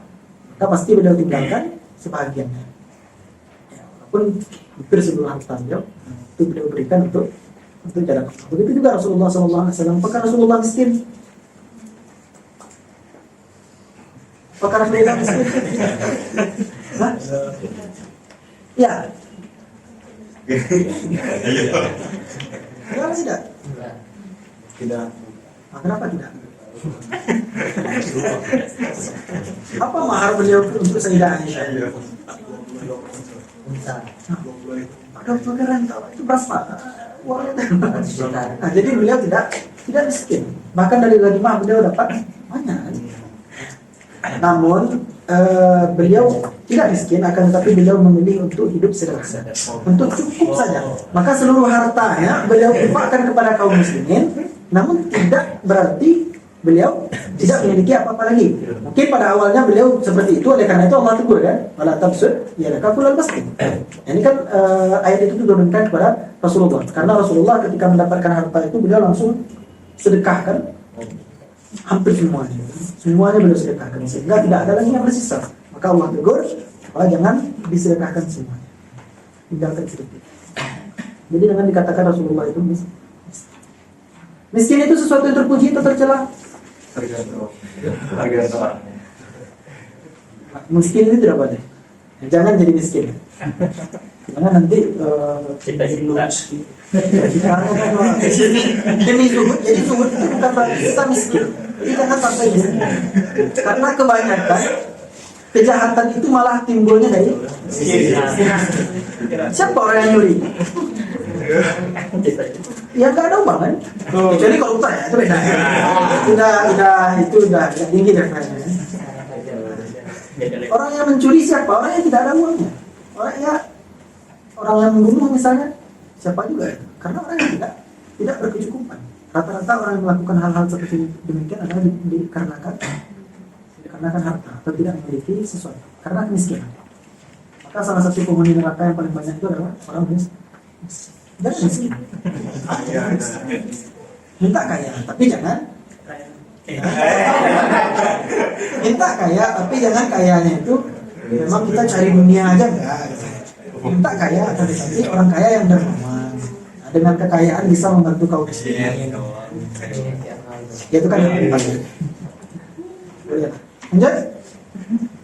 Qala ta'ala ud'u rabbakum tadarru'an wa khufyah. ظاهرها الندب إلى إخفاء الدعاء فعلمنا ربنا كيف ندعوه. ورواه أبو موسى الأشعري رضي الله عنه قال كنا عند رسول الله صلى الله عليه وسلم فسمعهم يرفعون أصواتهم فقال أيها الناس إنكم لا تدعون أصم ولا غائبا إنكم تدعون سميعا قريبا. Ini dalil untuk apa? Bahwa berzikir dan berdoa itu seharusnya adalah sir. Seharusnya adalah sir. Ya, memang gitu. Ya. Nanti kita ada di bawahnya. Sabar. Ya. Bahwa di masa Rasulullah SAW ketika Abu Musa al-Ash'ari mereka itu berdoa itu dengan mengangkat suara. Maka kata Rasulullah SAW, wahai manusia, sesungguhnya kalian bukan berdoa kepada orang yang bisu, dan juga bukan berdoa tuli, dan bukan pula berdoa kepada orang yang tidak ada. Sesungguhnya kalian berdoa kepada yang maha mendengar lagi maha dekat. Maka tidak perlu untuk mengeraskan suara. Warawa Sa'ad bin Malik radhiyallahu anhu an Rasulullah sallallahu alaihi wasallam annahu qala khairul dzikri al-khafi wa khairul rizqi ma yakfi. Sebaik-baik zikir adalah yang tersembunyi atau yang apa namanya? Apa bahasa Indonesia? Khafi dipelankan. Yang pelan ya. Dan sebaik-baik rezeki adalah yang mencukupi. Wastadalla ashabu Abi Hanifah bizalika ala anna ikhfa'a amin aula min al-jahri biha. Bahkan pengikut Abu Hanifah mengatakan bahwa amin pun jangan dijaharkan. Ya, jangan dijaharkan amin. Kenapa? Karena amin itu doa. Sedangkan sebaik-baik doa adalah khafi gitu. Jadi kalau dengar amin. Li'annaha du'a'un. Wa dalilu ala ma ruwiya fi ta'wil qawlihi ta'ala qala qad ujibat da'watukuma. Nah ini dalil bahwa amin pun dikhafikan. Karena apa? Karena ketika Nabi Musa dan Nabi Harun berdoa, ya nggak mungkin dua-duanya berdoa kan? Pasti Nabi Harun berdoa, Nabi Musa berdoa, Nabi Harun mengaminkan. Maka oleh karena itu amin pun dikatakan sebagai doa, da'watukum. Maka amin adalah doa. Dan ketika amin itu merupakan doa, maka disunnahkan untuk ikhfa. Maka disunnahkan untuk memelarkan. Wal jawabu anhu anna ikhfa'ad du'ai kana afdala. Bahwa sesungguhnya apa sih bahasa Indonesia? Memelankan doa itu lebih baik. Li'annahu ab'adu anil riyah. Karena hal tersebut menghilangkan kita atau menjauhkan diri kita dari keriyaan. Amma ma yata'allaqu bi salatil jama'ati, lalu baru beliau jelaskan. Adapun sesuatu yang berkaitan dengan salat jamaah, fa isharuha isharu syi'arin barat. Maka kita keraskan, kita masyhurkan itu untuk melakukan syiar. Wa izharu haqqin yundabul ibadu ila izhari. Dan menjelaskan atau menjelaskan hak yang disunnahkan hamba kepada menjelaskannya, itu syiar tadi kan. Waqad hadaba al-imamu ila ishharil qira'atil mustamilati 'ala du'a. Dan maka Imam Asy-Syafi'i menyuruh kita untuk memasyhurkan atau mensyiarkan qiraah yang mengandung doa. Jadi kalau seandainya ada qiraah yang mengandung doa, maka baca agak keras supaya orang-orang bisa mengaminkan. Fata'minu fi akhiriha. Lalu diakhiri dengan amin pada akhir ayat tersebut. Maknahu dan wa ta'minu fi akhiriha. Maknahu, adapun makna daripada amin itu adalah haqqi Allahumma ma sa'alna. Karena amin apa itu? Isim fi'il amar, bukan fi'il amar. Makna lainnya adalah istajib. Wa idza kana ad-du'a mimma sanna al-jahru fihi atau sunna al-jahru fihi fatta'minu 'ala ad-du'a tabi'un lahu. Maka kalau seandainya doa itu adalah sesuatu yang sunnah dijaharkan, maka mengaminkannya pun juga sunnah untuk dijaharkan. Wajara majrahu wa hadza bayyinun, dan berlaku tepat berlaku. Dan ini adalah perkara yang jelas. Jadi kata Imam Qiyai al-Harasi intinya adalah kalau seandainya kita salatnya sendiri-sendiri, bukan salat berjamaah, maka membaca doa sir itu lebih baik. Adapun kalau seandainya salatnya berjamaah, maka membaca doa secara jahar itu lebih afdal. Karena apa? Karena itu adalah syiar. Syiar. Karena itu adalah syiar. Adapun zikir bagaimana? Tidak ada disinggung di sini. Apakah disunahkan untuk berzikir jahar sebagaimana yang banyak kita lakukan di Indonesia? Iya, tapi kan. Nah, di sini ada yang MI Muhammadiyah, ada ya? Muhammadiyah ada?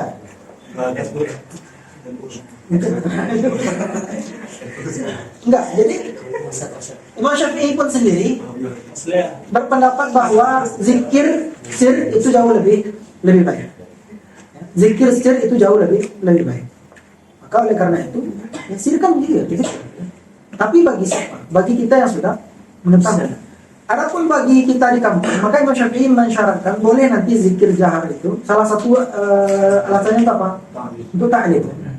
Dan kita ketahui bahwa di Indonesia rata-rata ketika imam itu tidak berzikir, bapak-bapak itu mungkin merokok. Tak pulang, ngapain ya? Tapi assalamualaikum diam aja kan? Nungguin ini rokok ya kan? Bisa jadi seperti demikian, atau dia malah ngobrol misalnya bersama dia, karena nggak ada yang dilakukan. Dan mereka juga tidak tahu, bahkan tahu pun mereka zikir karena tidak ada yang mengiringi itu, kadang tidak dilakukan. Oleh karena itu dibiasakanlah oleh ulama-ulama kita untuk menjaharkan zikir agar orang-orang yang di belakang itu mengikuti zikir tersebut. Karena kita tidak tahu, kadang-kadang ada orang yang datang dan dia tidak bisa zikir, ada orang pendatang lalu dia tidak bisa zikir. Dengan dilakukan zikir jahar maka dia bisa mengikuti. Nah itu saja alasannya, yaitu untuk ta'lim. Adapun kalau seandainya kita sesama kita misalnya jadinya orang-orang pelajar semua, maka lebih baik zikir itu adalah untuk disir. Tanya-tanya kan? Yuk. Sampai jam berapa? Mau?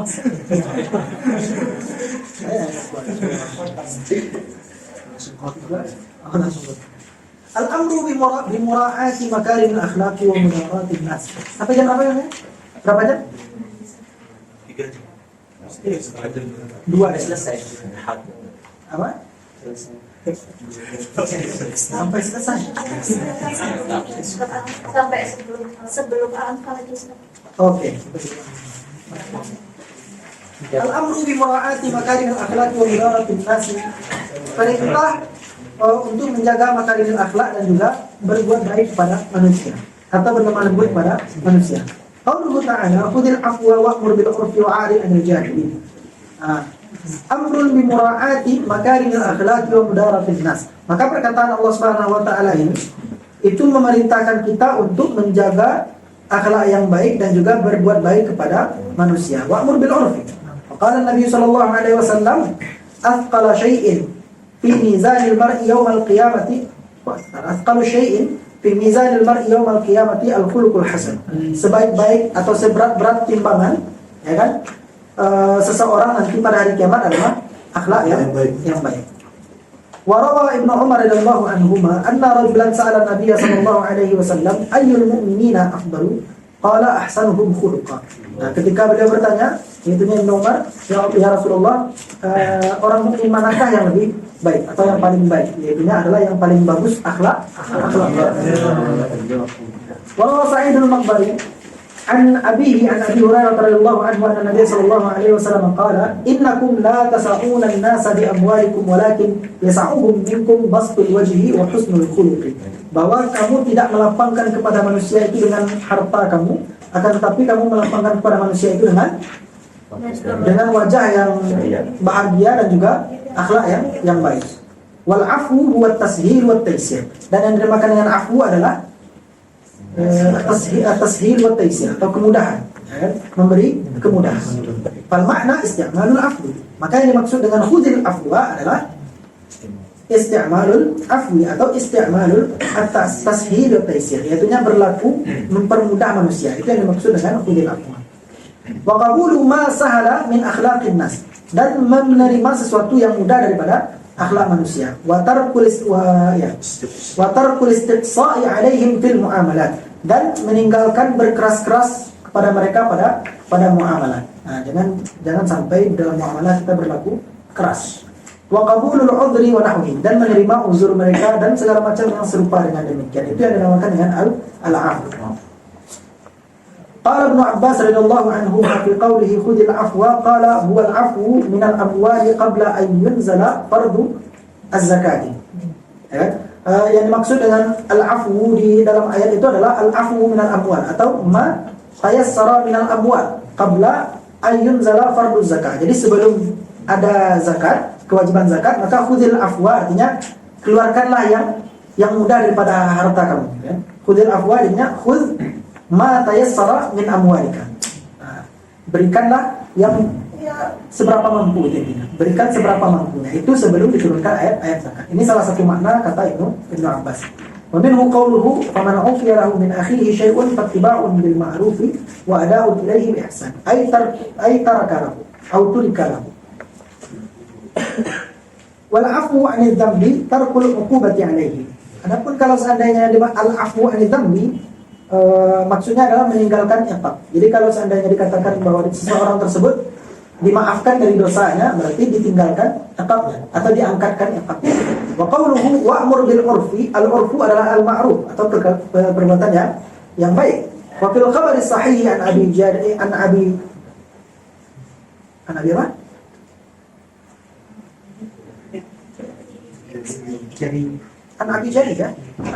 Jabir bin Salim qala rakibtu qu'udan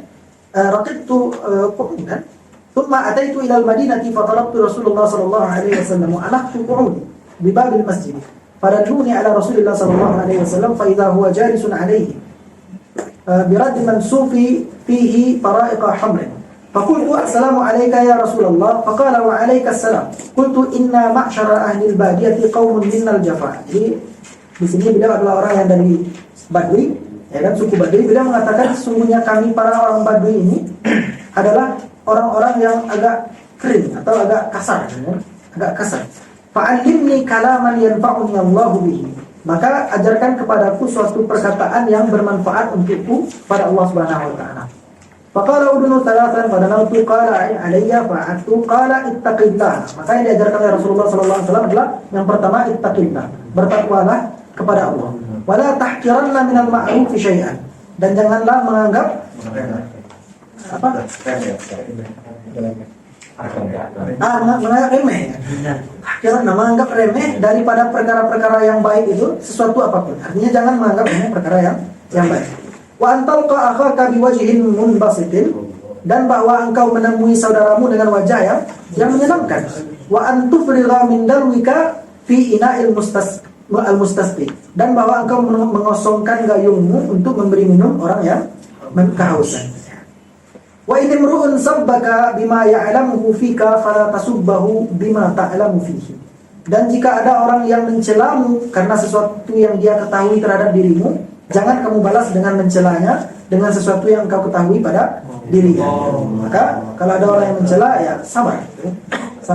Karena orang yang menutup aib saudaranya, maka dia akan ditutup oleh Allah Subhanahu wa taala di hari akhir.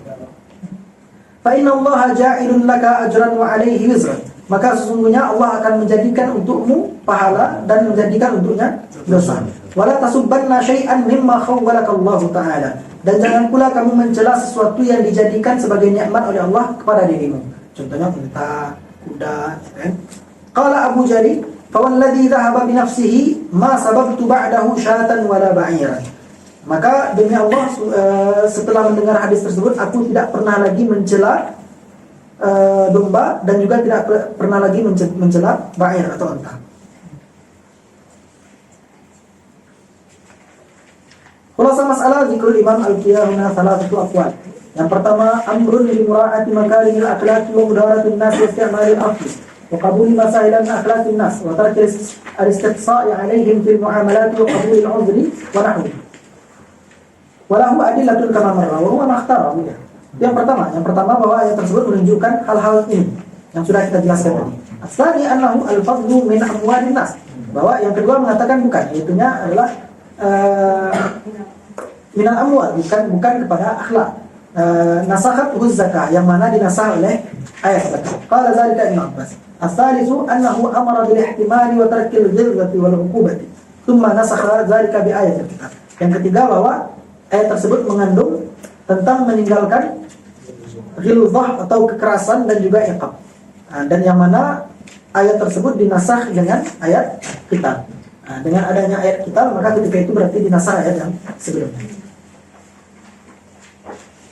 Qauluhu ta'ala wa 'arid 'anil jahilin yajuzu an yakuna fi tarki mukhawalatihim fil batil wa yajuzu an yakuna qabla al-amri bil qital. Di sini ada dua qaul juga. Boleh saja maksud 'arid 'anil jahilin ini berpalinglah daripada orang-orang yang jahil itu, bahwa jangan pula kamu ikut kepada mereka pada perkara yang batil. Itu pendapat yang pertama. Pendapat yang kedua, bisa saja ini sebelum perintah untuk berperang. A'rid 'anil jahilin artinya jangan kamu berperang dulu. Kalau mereka kafir, ya sudah, biarkan mereka kafir. Wa'arid 'anil jahilin. Adapun setelah turun perintah qital, maka tidak ada lagi a'rid, tidak ada lagi berpaling, tapi kita melawan mereka. Ya, jadi ada dua makna dalam ayat tersebut.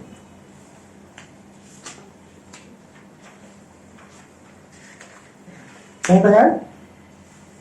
Yes. Bayan ikhtilafil fuqaha fil qira'ati khalfal imam. Ini lanjut pula pada pembahasan apakah wajib membaca Al-Fatihah di belakang imam. Qauluhu ta'ala wa idza quri'al Qur'anu fastami'u lahu wa ansitu la'allakum turhamun. Apabila dibacakan Quran, maka perhatikanlah atau dengarkanlah bagi Quran tersebut dan diamlah, la'allakum turhamun. Qad ikhtalafa al-fuqaha fil qira'ati khalfal imam. Faqala Abu Hanifah wa ashabuhu wa Ibnu Abi Layla wa Thawri wal Hasan ibn Salih la yaqra'u fima jahar wala fima asar. Bahwa seseorang itu tidak membaca Al-Fatihah baik ketika salat jahar ataupun ke dalam salat sir. Karena di dalam mazhab Abu Hanifah nanti imam itu mengandung atau menanggung Al-Fatihah. Ya.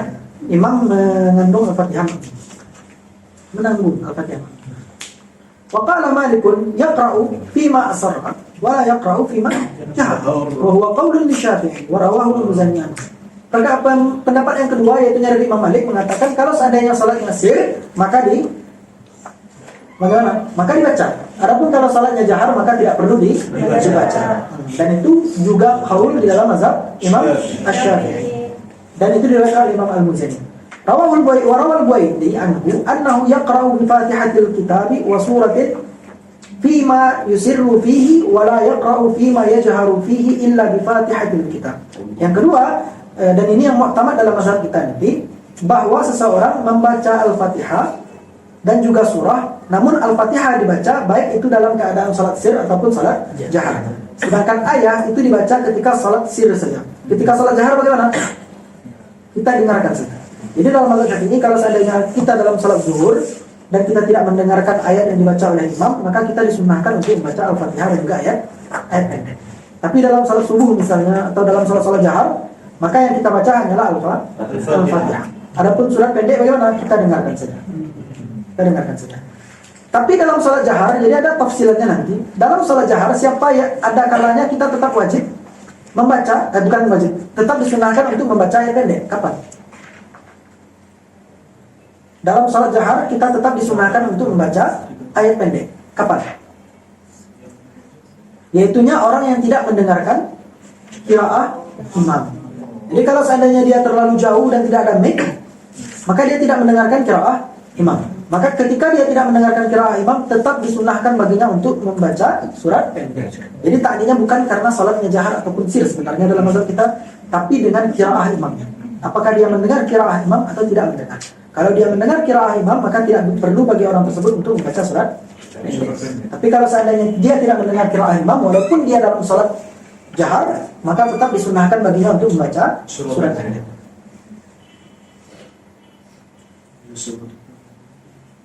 Wa idza sabata dzalika ka'anna haula'i al-fuqaha ittafaqu ala anna al-insata ma'murun bihi fa inna ra'aynahum ya'muruna bil insati fi ma yajharu wa yatrukuna li ajlihi imma al-fatihata wa imma as-surata. أما أبو حنيفة ليس يترك القراءة خلف الإمام لغرض الاستماع فإنه يقول فيما أسر فيه الإمام لا يقرأ المأموم. Sedangkan Abu Hanifah bukan karena istima'nya. Jadi tidak ada sebenarnya kaitannya dengan ayat ini. Karena ayat ini mengatakan fa iza quri'al Qur'anu fastami'u lahu. Jadi Imam Abu Hanifah istima' tidak istima' tetap tidak dibaca. Kalau seandainya dia berjamaah. Wali'anna indahu miqdarul wajibi minal qira'ati ayatun haqiqatun.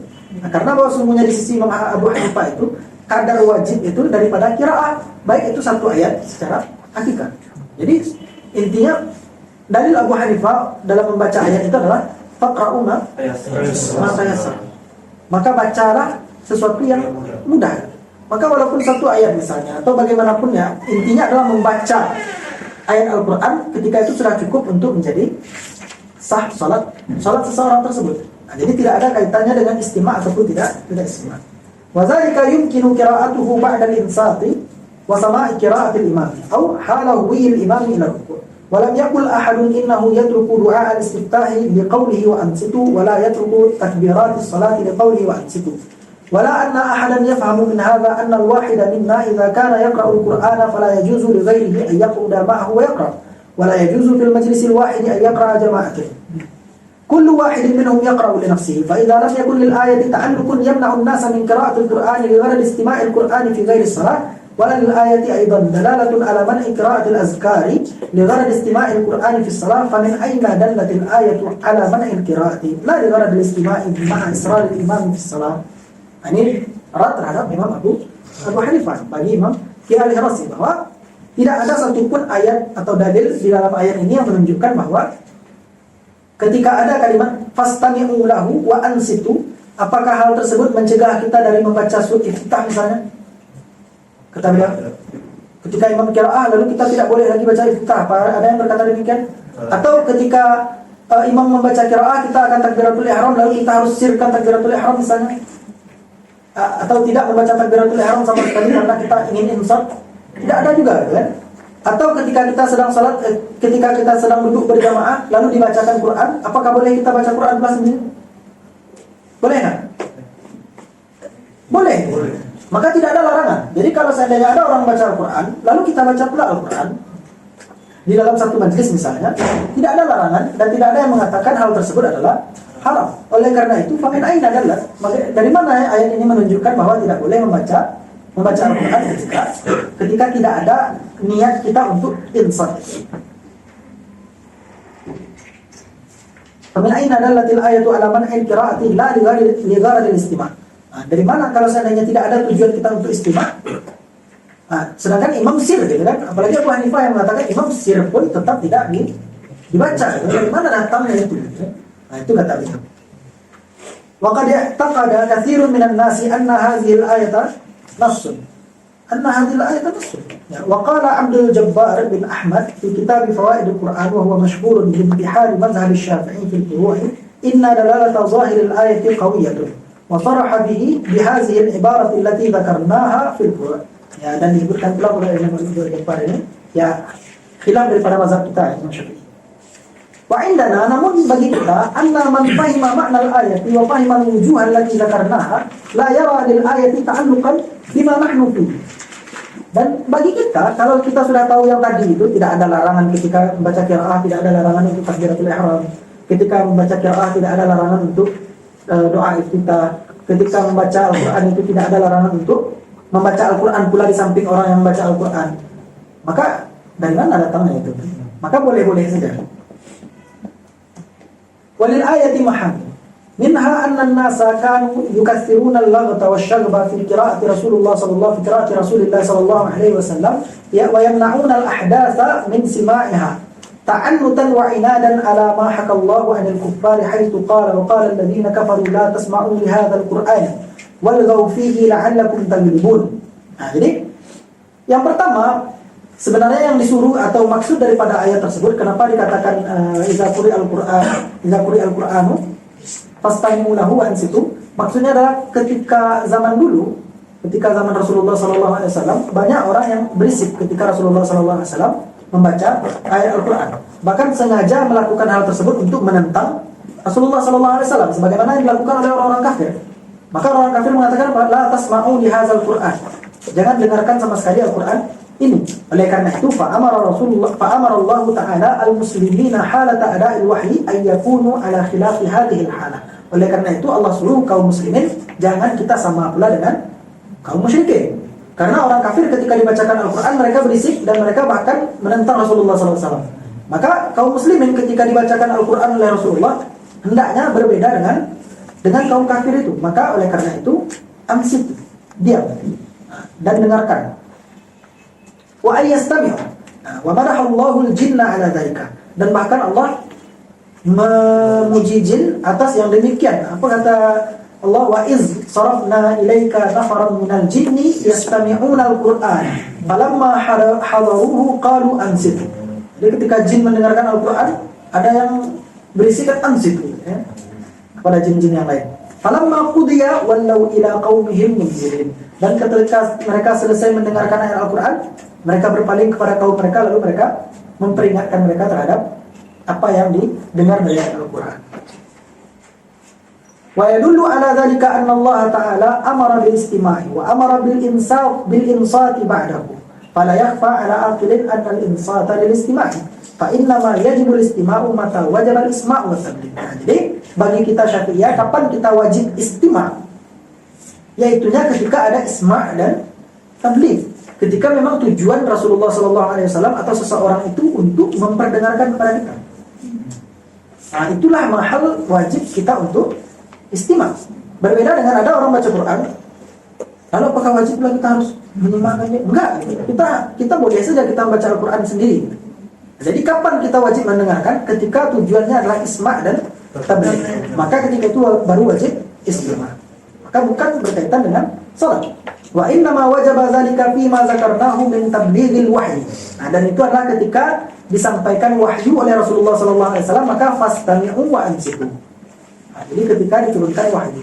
Fa amma ma yaqra'uhu al-insanu li nafsihi fala ta'alluqa lahu bidzalika. Adapun apa yang dibaca oleh manusia, dia baca untuk dirinya. Tiba-tiba kita dengar kan, kita sedang jalan, dia baca Quran. Diam kan? Dengarkan dulu karena iza quri'al Quran fastami'u wa ansitu ya. Kan tidak seperti itu, tidak ada yang berkata seperti demikian. Oleh karena itu yang wajib istima' itu ketika berkaitan dengan isma' dan juga tabligh atau ketika menyampaikan wahyu. Na'am, yundabu al-ma'mumu ila yundabu al-ma'mumu ila an la yajhara bil qira'ati khalfal imami idza jahara.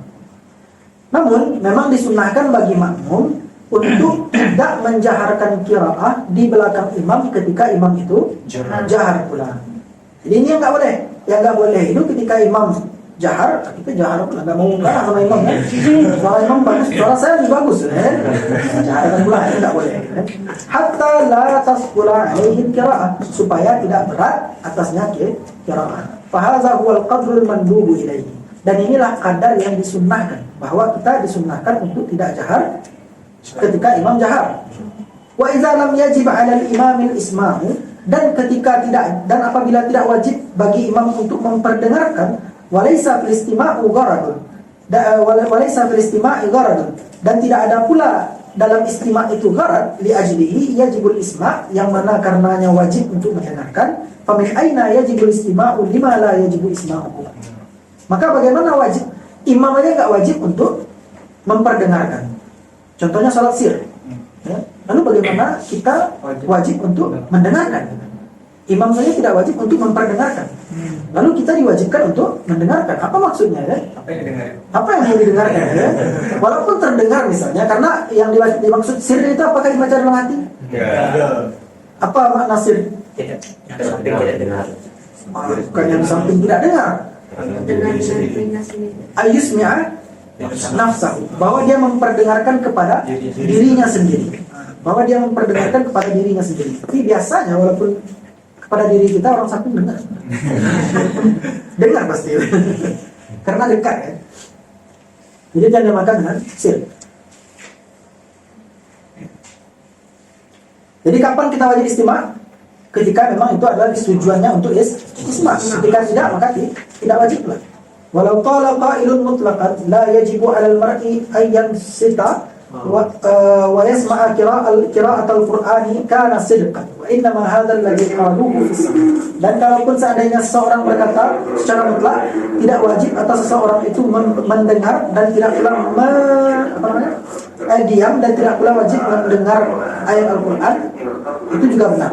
Namun hal tersebut adalah sesuatu yang ada di dalam salat. Karena orang dalam salat dia beristighfar dengan qiraah dirinya sendiri.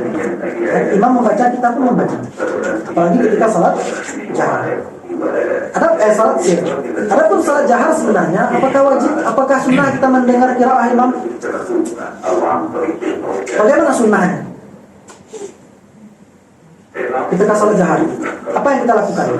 Ketika imam qiraah, apa yang kita lakukan? Ketika imam baca Al-Fatihah, kita ngapain? Nah, terus kapan baca Al-Fatihah? Setelah. Jadi walaupun tidak wajib bagi kita, kan tadi permasalahannya wajib atau tidaknya, kan? Maka istima' itu sunnah bagi kita ketika imam membaca Al-Fatihah. Namun hal tersebut tidak menghilangkan kewajiban qiraah bagi kita. Tidak menghilangkan kewajiban qiraah bagi kita. Maka ketika imam membaca Al-Fatihah, kita disunahkan pula untuk mendengarkannya. Setelah imam membaca Al-Fatihah nanti, maka imam disunahkan untuk diam. Disunahkan untuk diam, lalu makmum membaca Al-Fatihah. Wa in qala qailun innal insata litablighi al-wahyi la yahtassu bil Qur'an, kadzalika in hamala hamilul ayati 'ala al-khutbah fal istima'u lil khutbati la yahtassu bil Qur'an wallazi yaqra'uhu yahtassu bila dalil. Ada rad atau i'tirad daripada beberapa orang bahwa insat itu kalau seandainya dia adalah untuk wahyu, maka tidak terkhusus Al-Qur'an saja. Karena wahyu itu tidak hanya Al-Quran. Ketika Rasulullah menyampaikan, bisa jadi hadis-hadis Rasulullah. Begitu juga kalau seandainya orang itu khutbah, ya, maka istima' bagi khutbah itu tidak yahtassu bil Quran saja. Kita mendengarkan seluruhnya. Kita disuruh istima' tidak ketika khutbah. Disuruh kan? Disuruh untuk insat ya. Tidak disuruh. Kalau seandainya tidak, maka tidak berfaedah khutbah salat dan juga khutbah tersebut yang kita lakukan. Oleh karena itu apa yang kamu khususkan katanya itu tidak ada dalil. kamu mengkhususkan untuk salat tadi, maka ini tidak ada dalil dalam ayat tersebut. Fayuqalu lahum wa antum aidan khassastum bila dalil. Namun kamu juga mengkhususkan dengan tanpa dalil. Fa innahu qala wa iza quri'al Qur'an. Karena dikatakan adalah iza quri'al Qur'an wa laysa yajibul istima'u fi ghairi salat. Bukan wajib istima' pada selain salat. Fallazi zakartumuhu yukhassisu bila dalil. Bila dalalatin atau yakhtassu bila dalil. Maka yang dimaksud dalam ayat itu quri al-Quran, baik itu di dalam salat ataupun tidak di dalam salat. Kapan kita mengatakan bahwa yang khusus dalam salat saja? Tidak ada. Nah, oleh karena itu kamu pun mengkhususkan dengan tanpa dalil. Wa qala katsirun min ashabi Syafi'i innal ma'muma yataharra waqta saqatil imam. Bahwa kebanyakan ashab Syafi'i mengatakan bahwa sungguhnya makmum itu berusaha ketika imam diam. Ya kan? Ketika imam diam itulah ketika itu makmum untuk membaca Al-Fatihah. Wa kana li Rasulillah sallallahu alaihi wasallam sakatani fi salat. Fa in ta'azzara zalika fa yaqra'u waqta qira'atihi sirran. Nah, kalau seandainya imam tidak diam, banyak kan imam yang tidak diam, kadang-kadang setelah Al-Fatihah langsung membaca surah. Maka kalau seandainya keadaannya seperti demikian bagaimana? Enggak, kita membaca dalam sir ketika imam membaca pelan. Ya, imam membaca, kita baca pelan dalam keadaan sir. Karena takutnya nanti kalau seandainya kita tidak baca dalam keadaan demikian, kita tunggu habis kita tunggu habis Al-Fatihah imam, bisa jadi imam ini setelahnya membaca ayat pendek, sehingga tidak terkejar atau kita tertinggal daripada imam. Oleh karena itu disunahkan untuk membaca di belakang imam dalam keadaan sir.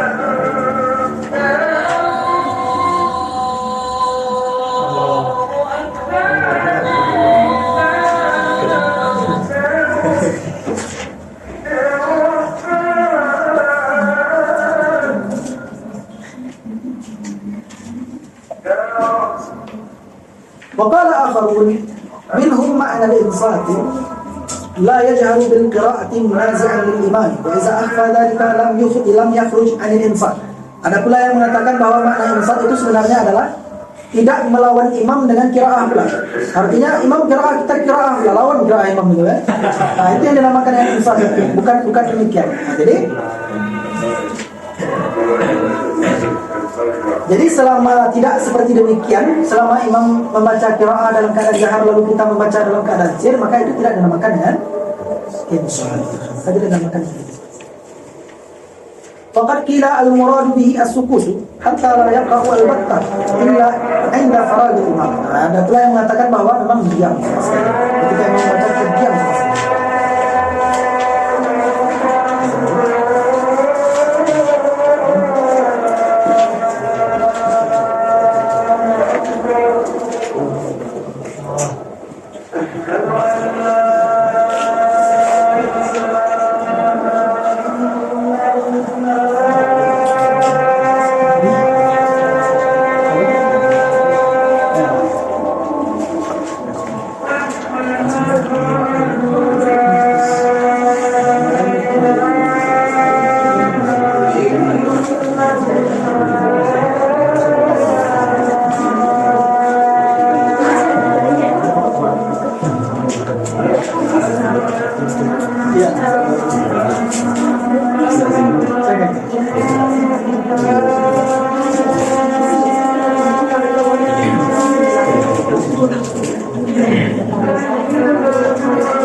Lanjut.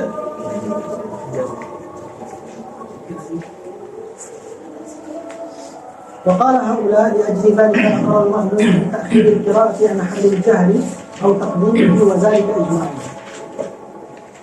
Jadi yang dimaksud karena yang pendapat yang mengatakan bahwa insaf itu adalah sukut, maka bagi mereka disunahkan untuk atau diperintahkan makmum untuk mengakhirkan qiraah al-Fatihahnya atau mentakdimkan qiraah al-Fatihah makmum itu sendiri. Boleh nggak mentakdim qiraah makmum? Sangat. Sangat makmum baca al-Fatihah lebih dahulu daripada imam. Sah, tidak ada masalah, tapi makruh. Dia sah untuk membaca lebih dahulu daripada imam, akan tetapi makruh, dan itu menghilangkan fadilah jamaah. Wa'lam anna alladhi yujibu ta'khir al-qira'ati laysa yujibu dalil al-ayat bidalil ayati ala wujub istima'i qira'atil Qur'an mutlaqan. Ketahuilah bahwa sesungguhnya yang mewajibkan mengakhirkan membaca itu tidak terkandung di dalam ayat, bukan karena ayat tersebut ala wujub istima'i Qur'ani mutlaqan, maka bahwa sesungguhnya adalah ayat fi salati wa ghayriha wahidatun, karena dalam ayat ini tidak terkhusus kepada salat saja, akan tetapi juga di luar salat. Apakah ketika di luar salat, ketika ada orang membaca Al-Quran, kita akhirkan pula bacaan kita? Tidak.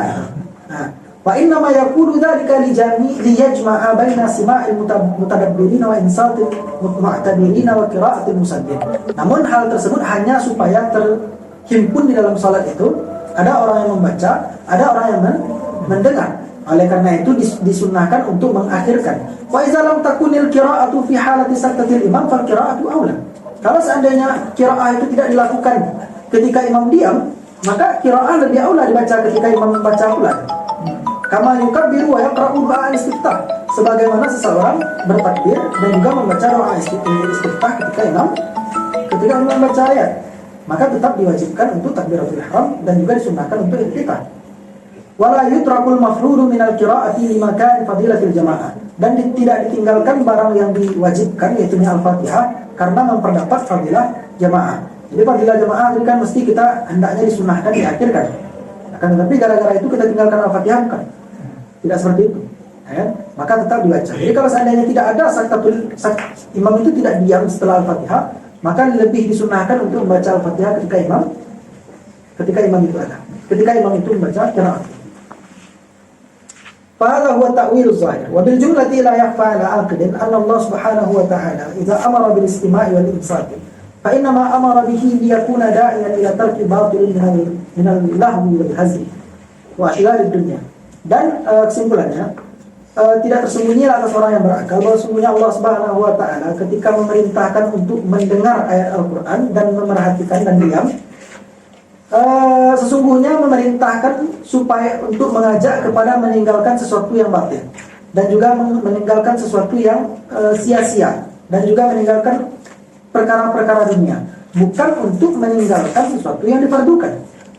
Jadi Al-Fatihah itu bagi makmum difardukan. Maka ketika dikatakan istami'u wa ansitu, itu bukan meninggalkan sesuatu yang difardukan, yaitu Al-Fatihah bagi si makmum. Akan tetapi meninggalkan jangan ketika orang itu membaca Al-Quran atau Al-Fatihah, maka jangan lakukan sesuatu yang sia-sia, jangan lakukan sesuatu yang batil. Itu yang dimaksud oleh ayat tersebut. Wa hadza bayyinun wa yadullu alaihi ma ruya an Muhammad bin Ka'b al-Qardi qala kana Rasulullah sallallahu alaihi wasallam idza qara'a fi sholati ajabahu man wara'ahu. Dan ayat ini sebenarnya diturunkan salah satunya karena ketika Rasulullah SAW di zaman beliau membaca Al-Quran atau membaca Al-Fatihah di salat, ajabahu man wara'ahu, maka dijawab oleh orang yang di belakangnya. Fa iza qala bismillahirrahmanirrahim qalu mithla ma yaqul. Ketika dia baca bismillahirrahmanirrahim, belakang juga bismillahirrahmanirrahim. Hatta yaqdiya Fatihatul Kitab, sampai beliau selesai membaca Al-Fatihah. Jadi setiap bacaan itu dijawab oleh orang yang di belakangnya. Bahkan surah pun seperti demikian. Fala bisama masya Allah ayyallah. Fanazala qauluhu ta'ala wa iza quri'a al-Qur'an fastami'u lahu wa ansitu la'allakum turhamun. Maka oleh karena itu Allah turunkan ayat ini. وهذا يدل على أن المعين بالإنفاق atau معين بالإنفاق ترك الجهر على ما كانوا يفعلون من مجاوبة رسول الله صلى الله عليه وسلم. Jadi yang diperintahkan sebenarnya adalah untuk diam dan jangan menjawab Rasulullah SAW ketika membaca Al-Fatihah. Ketika beliau membaca jahar maka kita diam atau kita sirkan. Ya. وقال قتادة في هذه الآية كان الرجل يأتي وهم في الصلاة فيقول كم صليتم كم بقي ya kan? فأنزل الله تعالى وإذا القرآن. Jadi dulu di zaman Rasulullah SAW sebelum diturunkan ayat ini dan sebelum diturunkan hadis atau ayat-ayat yang melarang untuk berbicara di dalam salat, para sahabat itu berbicara. Ya? Jadi ketika salat para sahabat itu saling berbicara, ngobrol mereka sama mereka. Sebelum diturunkan ayat untuk melarang mereka berbicara dalam salat. Bahkan berkata mereka kan salah itu ya. Berapa? Rakaat berapa ya? Maka berdua ya. Oleh karena itu Allah turunkan kalimat ayat wa idza quri'al qur'anu fastami'u lahu wa ansitu la'allakum turhamun. Wa an Mujahid qala kanu yatakallamuna fi sholati bihajatihim. Bahkan mereka dengan hajat mereka. Bagaimana sawah ini? Bukannya membahas hajat-hajat mereka di dalam salat. Oleh karena itu Allah turunkan ayat wa ansitu la'annakum turhamun. Ya, adapun kulasah masailnya silakan dibaca sendiri. Karena sama saja dengan yang sudah kita jelaskan. Itu ringkasan.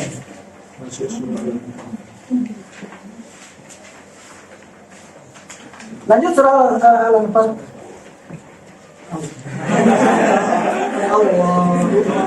أفضل الصلاة على أسعد المخلوقات كسيدنا محمد وعلى آله وصحبه وسلم عدد معلوماتك ومداد كلماتك كلما ذكرك الذاكرون وغفر